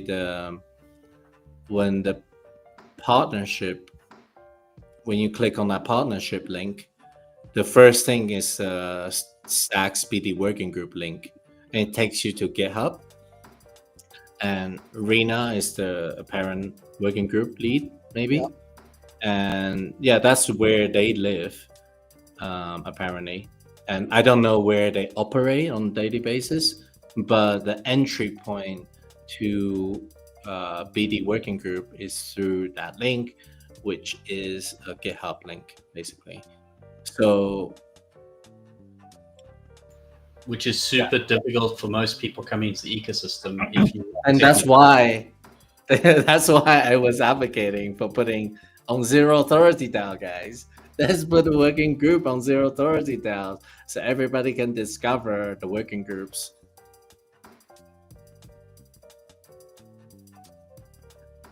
GP is like, yes. Yeah, and that's why I want to put like AI guild on zero authority as well. Just like these groups have a place to live and a way for people to access. If you do that, then you make it discoverable by anybody, and then you just have the rail set up to if somebody's interested in participating in the cabs, you can give them certain tasks to do. It's all traceable on chain. So yeah, 100%. And this is where I said the funnel could be like you start off like as an intern, and then you start like becoming a leader like yourself, GP, and then one of those leaders could become a cab in our SIPP world, which is what GP has Peace has done. I mean, yeah. Okay. Okay, so just to conclude, we like the working group idea. We want to host some sort of meeting monthly of all caps or working groups. Let me talk to Mitchell about the working groups. I cannot make decision for that. Monthly all caps call or Gov working group call, and maybe all working groups monthly call. Okay, cool. Got that. And if you guys have any other idea of the anything missing from the itinerary of like who is consisted in this governance working group, just drop it in a doc.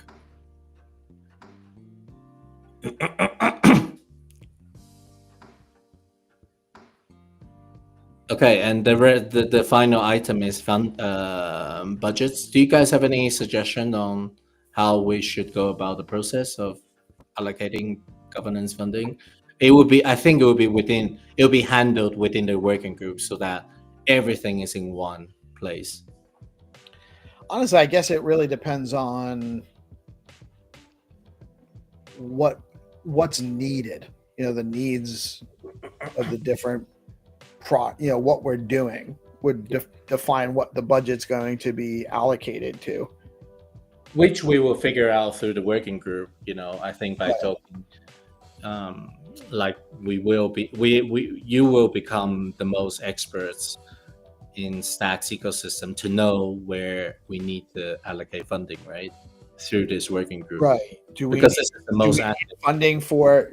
need more funding for promotion of to drive engagement? So we're doing contests and maybe we have budget for that, or do we need some more tools that will, or do we need a website? Like I don't know. I'm just spitballing. Yeah, maybe it's like use Stacks, but like use caps, use governance working group. I'm just saying, it could be that kind of campaign for specific things that we want to drive. Right. Well, innovate on stacks.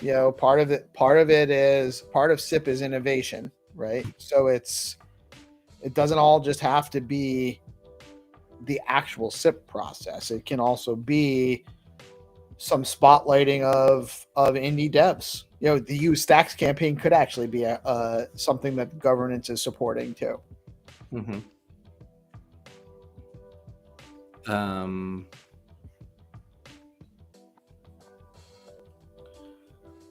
Yeah, I guess we probably need to establish some kind of vote. I don't know if we even need voting mechanism, to be honest, but maybe we should.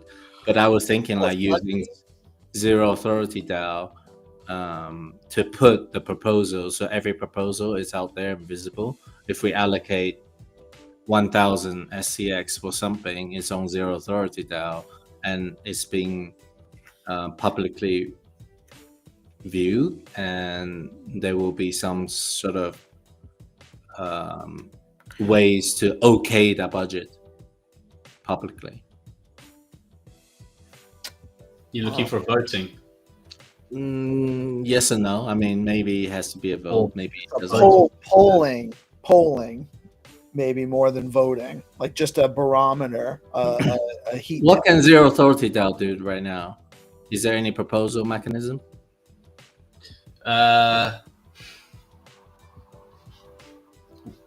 There's a plenitude of stuff that we're trying to build out in different ways to be able to engage people.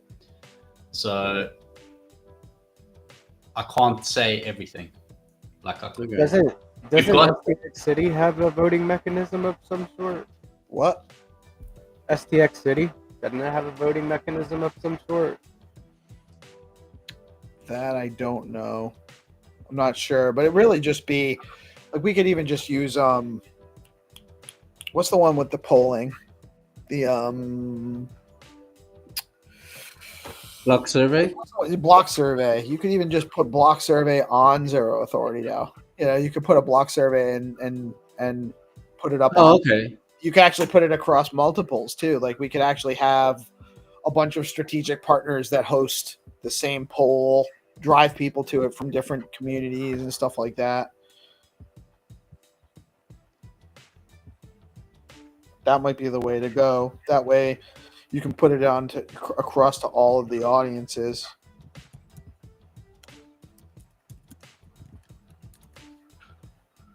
Yeah, maybe we need to hash out that a little bit more. I think the easiest ways to hash it out is actually just to do a few. Right. It's just like first-hand experience. You would learn like what works, what doesn't work. So, for example, if we decide use this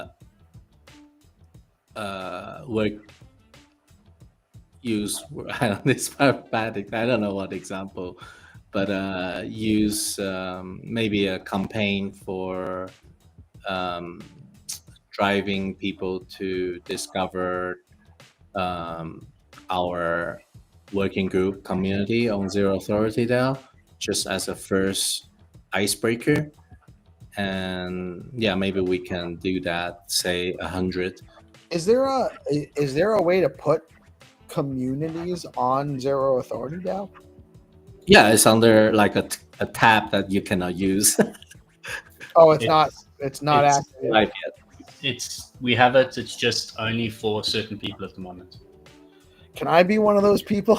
Can we be one of those people? You can be on the list. Yes, we're still testing it, but yes. We have so many things we want to build. Everything's in the pipe, and there's a roadmap that's really long, and it's trying to put out what everyone needs now. So it's like the new bounties coming out, and obviously then there are bugs and or new features which we've got a release plan. We've got to just be careful about how we do it. So I should have waited on creating my Discord, is what you're telling me. Communities we're trying to create hubs for people, communities to have a place where they can interact with each other. And it started out as working with Africa Stacks Africa to try and build out for Stacks Africa. So it's to try and give them a place to build out and for training and to learn to earn and a whole plenitude of things to try and build out from an African perspective to really give tooling to the people from Africa and to have a community for themselves. So build up the Discord and then migrate them all over to Zero Authority. I mean, Discord, I cannot imagine you would have daily conversation in Zero Authority now. Like the asynchronized communication surely has to happen offline, like in Discord type of places, right? Maybe, No? Oh, yeah. maybe not. We'll see. What do communities of the future look like when we're spread across continents? And what does Web3 and the future of remote work look like, and gig economies? My imagination is too limited for that.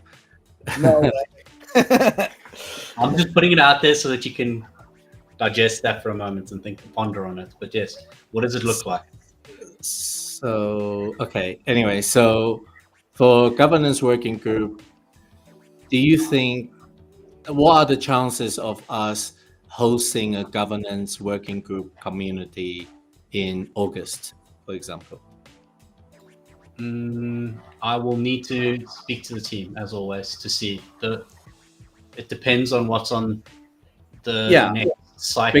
Because it would be good to get a yes or no kind of answer. Honestly, though, until we actually we can just plan on doing that in a Google Meet until we know it's ready on Zero Authority, and then transition when it's ready. That's not. Yeah, it's something that down the line we can probably do on Zero Authority once they meet. But they're not ready for that yet. But I mean, what I mean is, yes, if it's not ready for that, in the meantime, where should we, as a working group, be hosting ourselves? Is the question. You mean for asynchronous or asynchronous? I'm imagining if somebody like an early GP want to come through, where do I send them? Well, we have our DM group, which you have to be added to. We could do Telegram or Discord. Could we not get a channel on the Stacks Discord? There is a channel for governance. Yeah, so can we not just use the governance Discord for now? Yes, we could, yes. That might be the easiest place, and then we can still have the group on Instagram, can't we? Instagram on X. Sorry, Instagram, X. There's too many channels is really the problem. Do Instagram as well. Let's do Instagram. Stop. I'm starting to have anxiety thinking about all the channels we're on and all the ones that don't work and have to update all the time. It's nuts. Well, where would other groups? We're on TikTok. We're not on TikTok. Yeah, maybe for now I'll stick to the XDM. I think that's really decent for async, and then if we want to have in-person meetings, maybe just do it on a Google Meet. Yeah. Unless people want to do a live stream, we can facilitate that, but I don't think we need to do that for this up front. I think it's probably better. Well, I mean, it depends on if you guys want to do it out in the open and all that. Maybe there is an awareness piece to doing it live. It's up to you guys. We only have 10 seats live though. Google Meet, you can have everybody show up. Is there a limit on space on Google Meets? I've never really tested that. I have no idea. I assume they would have one though. Never hit the limit before. It's just limit of the hour. I think is the limit. Yeah. Well, and I feel like I can actually, if I do it on if I actually host it on my personal Perino Properties Gmail, I don't even have the limit for an hour on Google Meet. And I guess what we could do is if we did on Google, and if we want it to be public, you can stream it from DeOrganized as well. Yeah, we could do that also. We could actually meet in Google Meets, and I can just live share, screen share the meeting.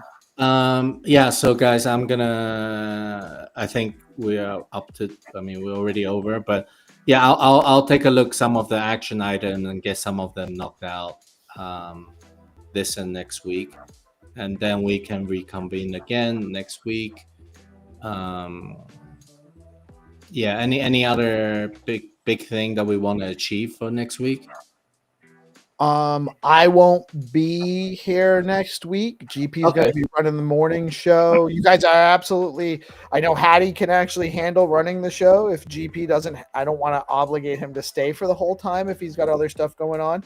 Okay. I'll let him speak for himself on that. But Yeah, no, I'll be here, dude. You know, I've been working on stuff like while y'all are chit chatting. I'm following like what's going on too. So like, Yeah, thanks, GP, man. You're like a fucking monster. You're like a beast, man. I do You're like doing everything. things at You're once. in always. art.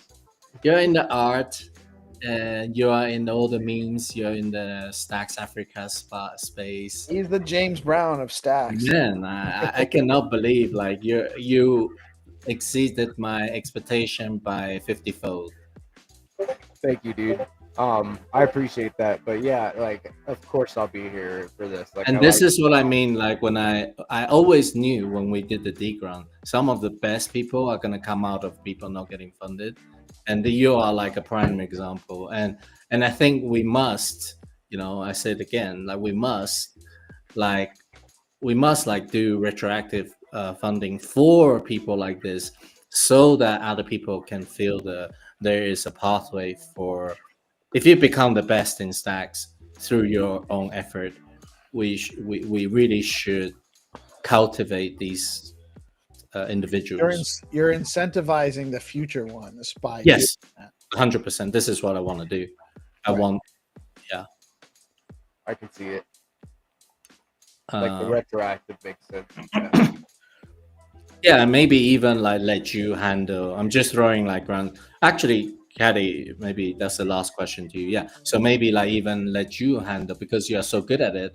Maybe like you can even have that into a little bit more of a format of a mini program of some kind, and you can even handle that program of a talents program per se, because I know I've been seeing you're really good at that, and you really care, you know, and that's who I want to almost have that kind of a mini talent program in stacks. And maybe you can even be the one like identifying these feature leaders, minting them, nurturing them, mentoring them. So Yeah, I love the idea of that, having an actual like working group for new talent. I think it'd be really cool. Like, I've been able to like kind of identify a few different people that like show that they want it and that they're willing to learn new things and stuff. So like, I think it'd be a lot of fun. Talent working group. yeah, I mean, we're identifying talents in like AI Guild as well, you know, like all over the place. We're identifying here in the, hopefully we'll identify more peace in the future governance working group. There are many different avenues to identifying them, but then how do we keep them motivated and incentivized throughout their journey, going from apprentice to a Jedi, so to speak? From Padawan to Jedi. And yeah, I think it just, you know, you continue to cheer them on and root for people. It goes a long way. But yes, like having actual real hard incentives for completing, huge. yeah, and this is what I was going to ask the last question to Haddy, or maybe Peace. So what are we doing? What are your plans for the grants in the future, if there's any? And how does it interact with other mini programs like the governance working group, or maybe a program like AI Guild? Or Well, what do you mean by what are my plans as far as a grantee applicant or as far as a participant in? how do we shape the grants 3 or the future community program? is what I mean. So my opinion is we need to establish a group. We need to establish a D grants working group, and those people need to actually, as part of the proposal, those people need to be paid a salary for doing it, some kind of a salary. And then, so we need to establish who those people will be, and then from there, let them kind of organize the structure of how D grants will function. It's almost like a community grants working group. Yes. You don't have to call it D grants. It's just like a community grants working group. Community grants working group would be a good thing to form. You know, we have that Revive D grants DM group, and I mean, I made several suggestions as to how we need to organize a leadership group. You know, a group who is actually going to run it. Yeah. But there needs to be proper incentivization because, you know, like similarly to what Kitty was trying to establish with Stacks Link, she had all of these leaders that were really talented people that were willing to participate, but there was no real incentive to make it function and work. There was no budget. There was no, you know, so I think that we need to establish an outline of a governance of, or who's going to be on that working group or organizing it, and what is the proper incentivization for that. Haddy, didn't you want to get people together? Yeah, I've already started having conversations. Okay. I'm approaching people one by one to talk to them about it.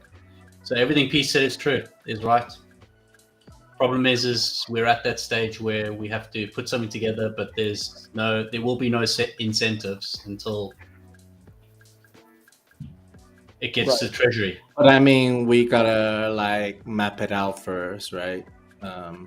Before that even happens. Yep. Right. There has to be an expectation of some kind of incentive to participate, though. That's really what it boils down to. Yeah, I think that's how do you say, that's a given already. I think in my opinion, there's nothing controversial about that, and we all know that for the past year. So I don't even think there's any doubt about that. It's just, for me, it's more about how are you guys architecting it, you know? What's the blueprint look like? Currently, it's a little bit vague. Part of it's vague because we're not sure how much money we realistically can expect to bring in for that project. Right. If we can expect 500,000 stacks towards it, that gives us a little bit more of an idea of where we can actually, how much we're working with, and how much of that can go towards actually funding projects. I think it's a little bit chicken egg though. Like you almost need to estimate it. You need to, you know, suggest a budget. They are not gonna say, "Hey, here you go, 3 million. Do whatever you want." It's almost like you need to work backwards and say, "Okay, based on my research, this is the number of personnel I need, and this is the number of reward for the community that I need to give out or to manage, and this is the total amount that we need." So you offer that estimate to say, hey, this is exactly what the community fund would have to be at the bare minimum. Right. I think a lot of that proposal has to also draw on, this is what D Grants was able to do with $75,000 and 0.2 Rising Tide and DeOrganized and Zero Authority and STX City and all of there's win after Dan's Boom Wallet at the AI BTC devs they got something. The AI BTC dev is using Fridger's TX2 sponsor. Right, that was actually also that was a D Grants, right? So they are using the infrastructure that D Grant funded. There are Skullcoin was there's so many that were projects, but also like Skullcoin and Trip and DeOrganized, and we're all and Haddy with zero authority, and we're all kind of strategic partners building together, which is a way stronger way to move forward in the ecosystem. Yeah, None of that happened without D grants. So there's you can absolutely show a tremendous amount of value from a small budget. Imagine if these projects actually had more runway to begin with to put these out there. There would have been that much more productivity over the last year, and we'd be that much farther ahead of the game, hitting the ground running into this bull market this summer. So for future reference, we need to leverage that as part of the proposal. And then, I don't know where we draw. What do we need? Are there a lot more projects that are going to apply for that kind of funding? What kind of funding do they, what's realistic? Is it more retroactive stuff that we're looking at right now? Can we get some funding for Trip? Can we get some funding for Skullcoin if he needs it? What do they need? What about BoostX? Does he need some funding? Oh, Rosar needs some funding. So I feel like we need to have like a community meeting. I don't know. That's what I feel like. But yeah, hoping that could happen. Whenever that does happen, happy to jump on. Although I don't need to be on the team or anything like that, but happy to like offer my perspective. We're not going to give you any responsibility. We just want some advisory. Yeah. So yeah, I'm happy to just let me know, Haddy. Yeah, will do. So I mean, the proposal's written already, so it's just altering the original proposal that went to Stacks Foundation. That's all it is. It's just reviewing that, understanding it, and then seeing who's available to be a part of the team. That's it. Yeah, but there's no guarantee. People need to understand. I do think there is probably value to letting people sort of have almost like a community, all hands, like all the leaders come together, take a look at that proposal again, because not everybody read documents. If you haven't noticed, a lot of people don't. So that's verbally. Well, I haven't seen that proposal. Is there somewhere it's available? Yeah, it's available. I can share it. I think we'll have to open it up, the proposals. Yeah, that's what I mean. I wrote another one. I've done 2 so far. Yeah, so that's what I mean. Like, I think we can just talk it through, like, so on a space or in a Google Meet, and then get everybody's new take. We might have learned new things from the past few months, who knows? And then we can we can know where everybody is, and maybe we can leverage some of the appointment committees people as well. And we talked about the community council, if there should be one.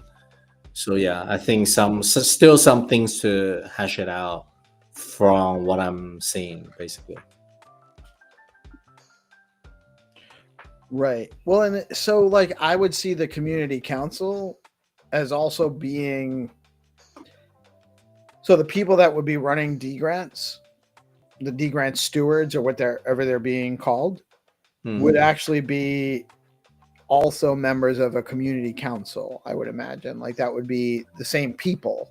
Would be a lot of crossovers. Yeah.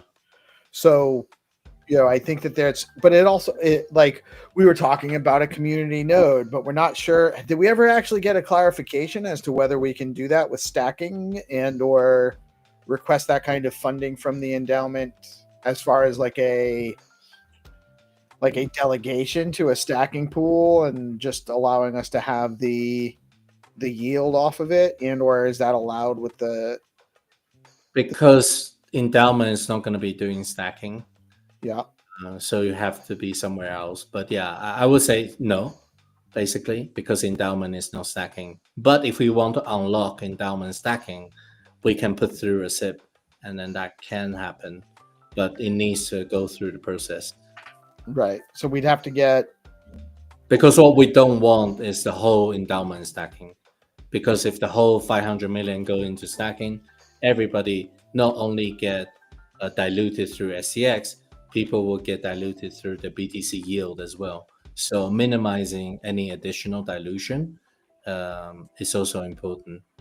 But if Sure, I understand all that. a minor dilution through minor stacking via stacking DAO is justified, then that request can be submitted. So, and is it the same that when they allocate? So, if they allocate, let's just take the governance allocation, 500,000 stacks, I think, right? US dollar. Oh, it's 500K USD worth of stacks, Up to 500K, $500,000 worth. So, yeah. is that? But it's allocated in stacks. Yes, I believe so. Or whatever currency that Once that gets allocated to a budget, can that be stacked, or none of that funds can be stacked? It depends how it done operationally. It says it's for Stacks Foundation. Stacks Foundation is not limited to the endowment rules, I believe. But 500 is not enough anyways. So for stacking, I think we figured out there needs to be at least a few millions for that to be worth for it to generate the yield necessary. Yes. But it still makes sense that the foundation, once it receives that allocation, would stack that stacks to earn yield on it, even if it's not their funding yet. Yeah, but that's like the governance budget, right? We're talking about the community funding, which is a separate budget. But it's all coming from the endowment. It's all coming from the endowment, yes. So if an allocation goes to the foundation, they can stack it, but if it goes to a community grants project, we can't. We need to talk to Alex, I think.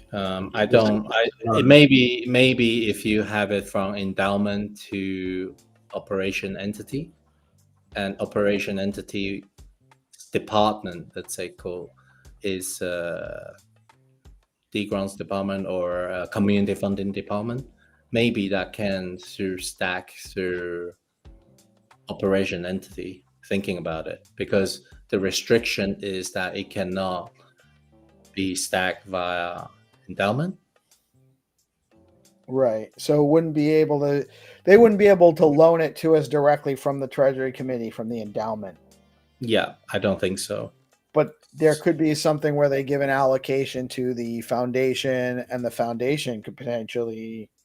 Yes, and let's just call it, let's say community funding might be under operation entity, maybe, and then that perhaps can be done through operation entity. I don't think operation or any other entity, for example, if a Mintery, just hold on a sec, if a Mintery program were to submit it as an individual program to endowment and receive funding, there's no way to stop every mini program to having a stacking, like, for example, if GP was to submit a talents program to endowment directly, if we receive funding from endowment, SCX gets transferred, there's nothing stopping GP to stack his stack.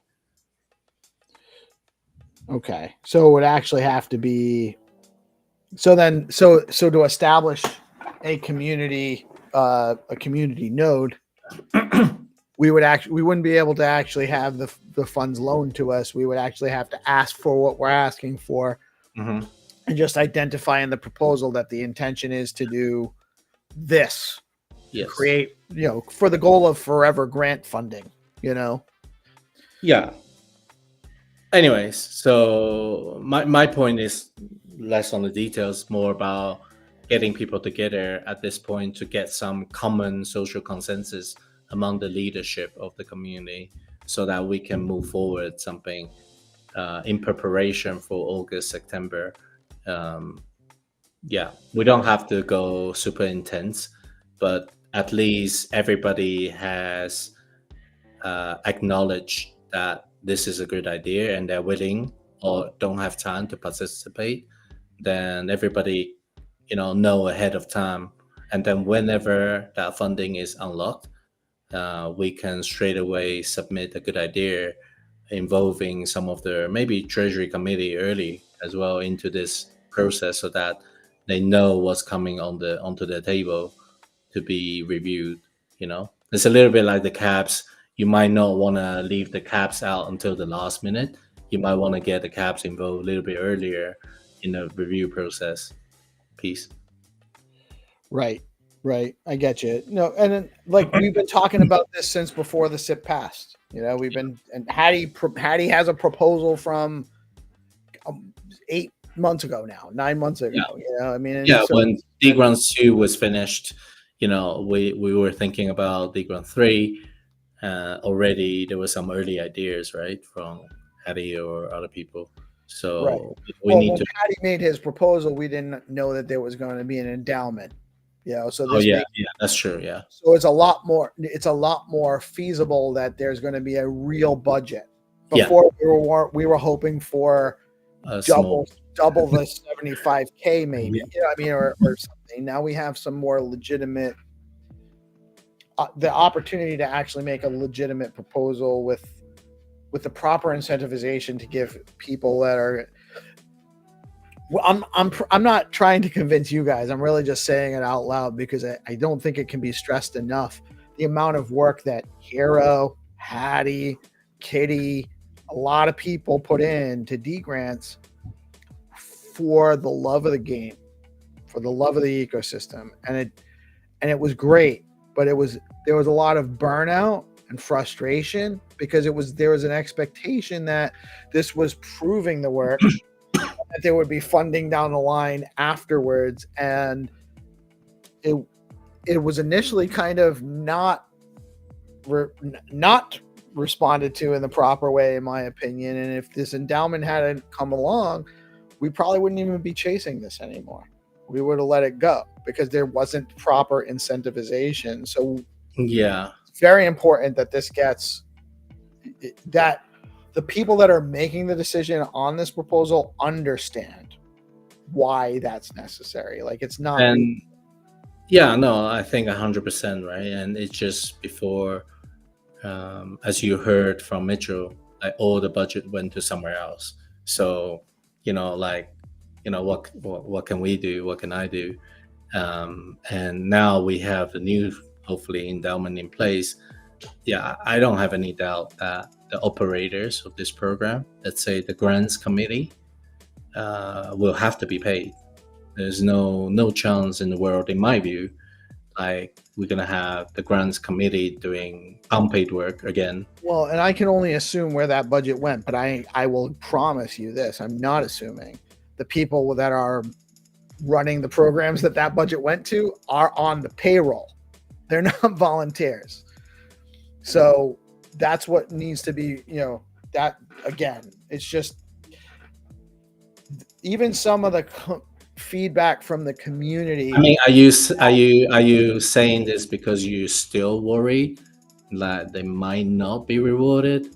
My concern is that even that the people involved in the D grant chat are concerned that the people running D grants are going to get paid, and that diminishes the amount of available funding for grants. Right. A reasonable concern. Oh, right. I see. But if there's no one to administer and run a grants program, then it doesn't matter. This is a reality which I learned also. It takes money to give money. It's like a fucking NGO a little bit.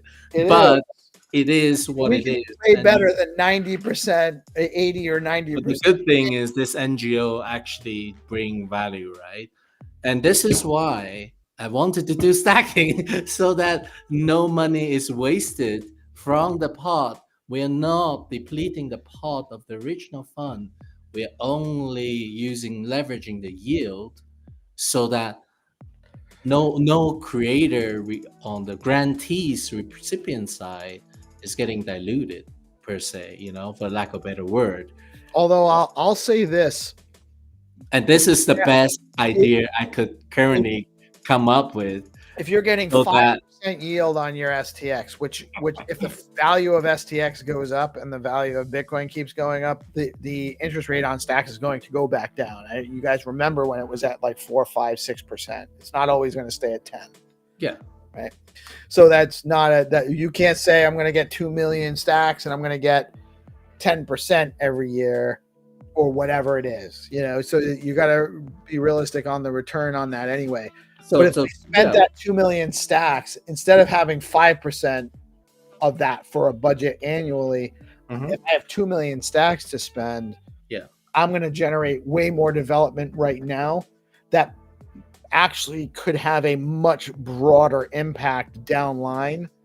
But that's the argument, you want to deplete that 2 million stacks, spend it on everybody's salary plus the grant recipient. You will have more direct impact, but you're gonna deplete future resources, so to speak. Right. You'd have to generate enough economic activity in the ecosystem. Put it back into that 2 million, but it's hard to generate revenues, for these early builders. So that's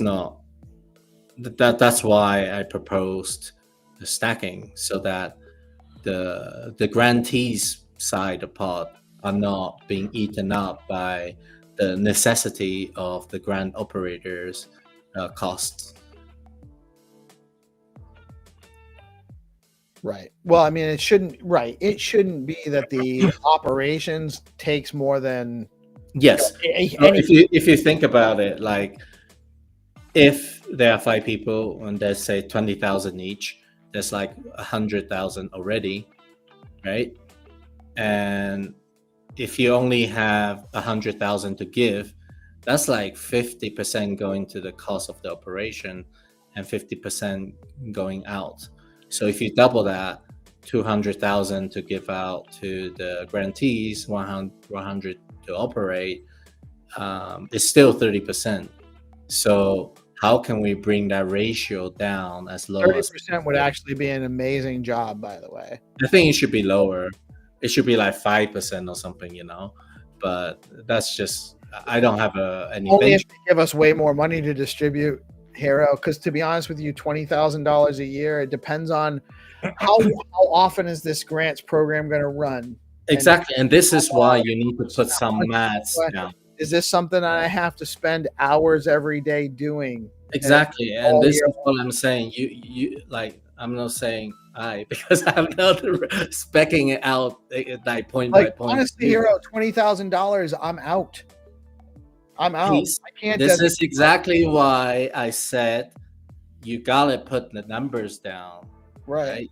You gotta put some numbers down to calculate the budget per person, and then you gotta understand the ratio. And I'm not saying that as a threat, by the way. I'm saying that as like, that's just, I can't imagine most people are gonna be, the talent isn't gonna run this. This is why what I said back to your earliest comment. How much do you need? You gotta build that up. How much time is it? Exactly, right? And this is why you gotta estimate. Okay, this person is doing full-time or part-time. How many? What's the salary? And build that up in order to build up a budget for the operation side, and then understand how much that costs, and what is our ratio to the how much money you're giving out, in order to get a final figure to put forward as a proposal, right? Without doing this work, you're not going to know the final figure. Right. This is just like running a business. You just got to look at this as a piece of proposal as a startup. Right. Well, that's why I'm bringing these points up now, because I think that looking at it from the perspective of a percentage of the budget, well, if we want to look at it that way, then we need to come up with reasonable. So I think you're looking at 3 to 5 full-time positions to run. Yeah, I would say minimum, and whether you're requesting half a year budget or 1 year budget, that needs to be specced out in this proposal per se. So all I'm saying is encouraging people to get together have a global consensus or what's a reasonable number of personnel, what's a reasonable number of the pot that you're gonna be handling to give out to people, and the expectation of work per person, per week, per month, per half a year, whatever. This needs, I think it should be like, I look at it as if somebody was submitting to me through D grants, I expect to see such details. So yeah, so I validate everything you say. I agree, and it's just putting it down onto paper that not just a small subset of community agree on this, but that you get the Stacks community leadership also buy into this, so that everybody can see the value, and some of those Stacks community leadership can also be part of this working group per se. Yeah. So it sounds like we need to have a couple more conversations from a community standpoint on it, maybe. Yeah, I think so. Who else is actually invested in trying to put this all together? There's people with opinions, but I don't know who's looking to actually hold a position, or who would be willing to for the right incentive. So the best thing to do is next week I will present what we did originally, what we presented to the Stacks Foundation, together with some information. Let's do that next week. All right, cool. I won't be here, but I can. The cost modeling's done. The cost model is already done. Hero and I spent a lot of time doing the cost modeling. So now it's just identifying if we can stack, this is what it looks like. If we can't stack, this is what it looks like. Bearing in mind the biggest pushback from the foundation was maximum is a 12-month run. So it looks the same, would be exactly the same with the endowment. They would only give you a 12-month runway tops, and then you have to reapply. Okay, so that's across the board with proposals to the endowment. Is it's a max 12-month runway? It looks like it'll be exactly the same. It would be a 12-month runway. You wouldn't get more than a 12-month runway because you don't know what's going to happen in a bear market. So you have to, your budget, they will budget for each 12-month period because they obviously need to conserve what they have in the endowment. Sure. And I totally get that. I think the earlier we can get that started, the better, Haddy. So let's do it next week. It's the 12-month. That's what I said. We'll do it next week. Yeah. So do you know if the 12-month is actually are they going to they're not planning on waiting till the beginning of the year to start funding projects though out of the endowment. They're expecting to actually start funding projects Q4, I think. Yeah, but that's what I'm saying. They will only give a maximum of a 12-month runway. So from when they start initiating funding, the maximum would be 12 months. Some people, like, say, for instance, like D grants might be a three-month runway, and then they'll review in January again, for instance. So maybe only a 3-month runway, and then review in January, resubmit, and then for a 12-month runway. Potentially. I'm thinking out aloud at the moment from thinking, putting my, if I was in the endowment, that's how I would. I think it should be minimum of 6 months. I think D Grants has enough provenance for a I think it's for a 12-month application. I think 3 months is too short. I think it's sort of been piloted 2 times already. So well, if you're asking people to make a commitment to a full-time exactly, role, that's also what I'm thinking. It gives people predictability, right? Right. Yeah. So I think a lot of the I think none of the things that you basically raised, not none, but I think a lot of things can be answered in a proposal piece. So the only thing, the best thing, the next step, meaningful thing that we can do is to just get together. That's it. Cool. And so we'll address that'll be on the agenda for next week, and hopefully you guys probably won't go an hour over time like I caused us to do today. Yes. But it's all worthwhile conversation. But anyway, we can chat. You guys can chat more about the grant side next week. I just wanna Cool. I'm very optimistic about the opportunities from all of this. I think this was a great show, another great SIP call show. I hesitate to say, is there anything else we need to talk about? No, I think we're good for the day. Any final? One thing I not talk about, but I want 300 and I might start an AI guild Twitter space next Monday. I want to help 300 step up being the leader of an initiative. And I think he is very talented. Crushing it with the content he's making on it with AI. I think the group is gaining traction. There's active chats every day. People are sharing their experiences. Yes. So me and 300 are currently hashing out a Twitter space that I will help host only because he has bad internet connection. So don't want his Twitter space to drop off. So watch out for the Monday space, maybe 2 p.m. ET. I'll put it on the organized calendar. Yeah? 2 p.m. is perfect. Yeah. 2 p.m.? Yeah, Monday? 2 p.m. ET. Yeah, just like get together, see who is interested. Maybe he can develop into a ground proposal for him, that he can now mentor other people. And I'm just there to help coordinate a bit, And I want to learn myself. And that's one of the main reasons why I'm there. I see it as some potential there to also help the content creators on Stacks, not just through a writing skill, but, their visual skills up.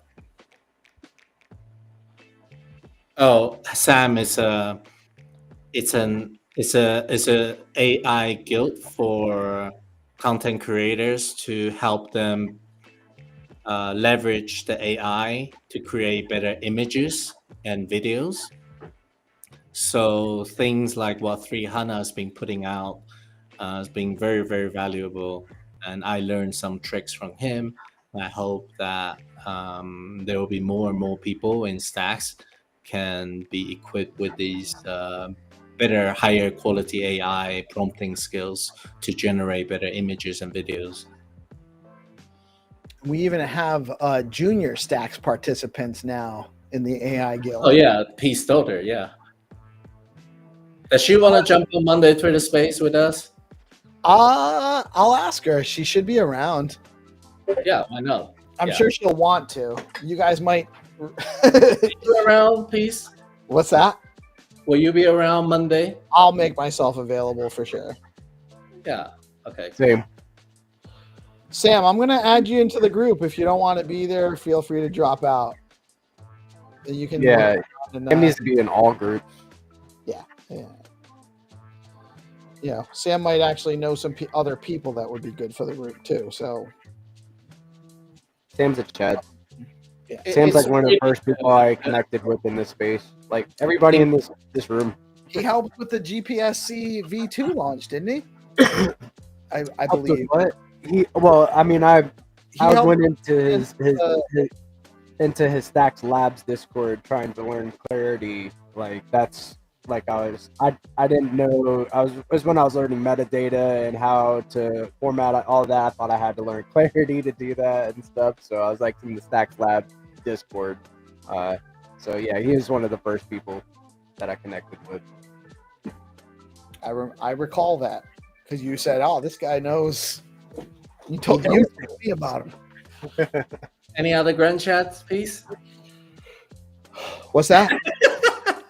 You want me to keep going? Don't tempt me, hero. You know I'm gonna drop off. Good night, Haddy. I love you, man. Good man. Again.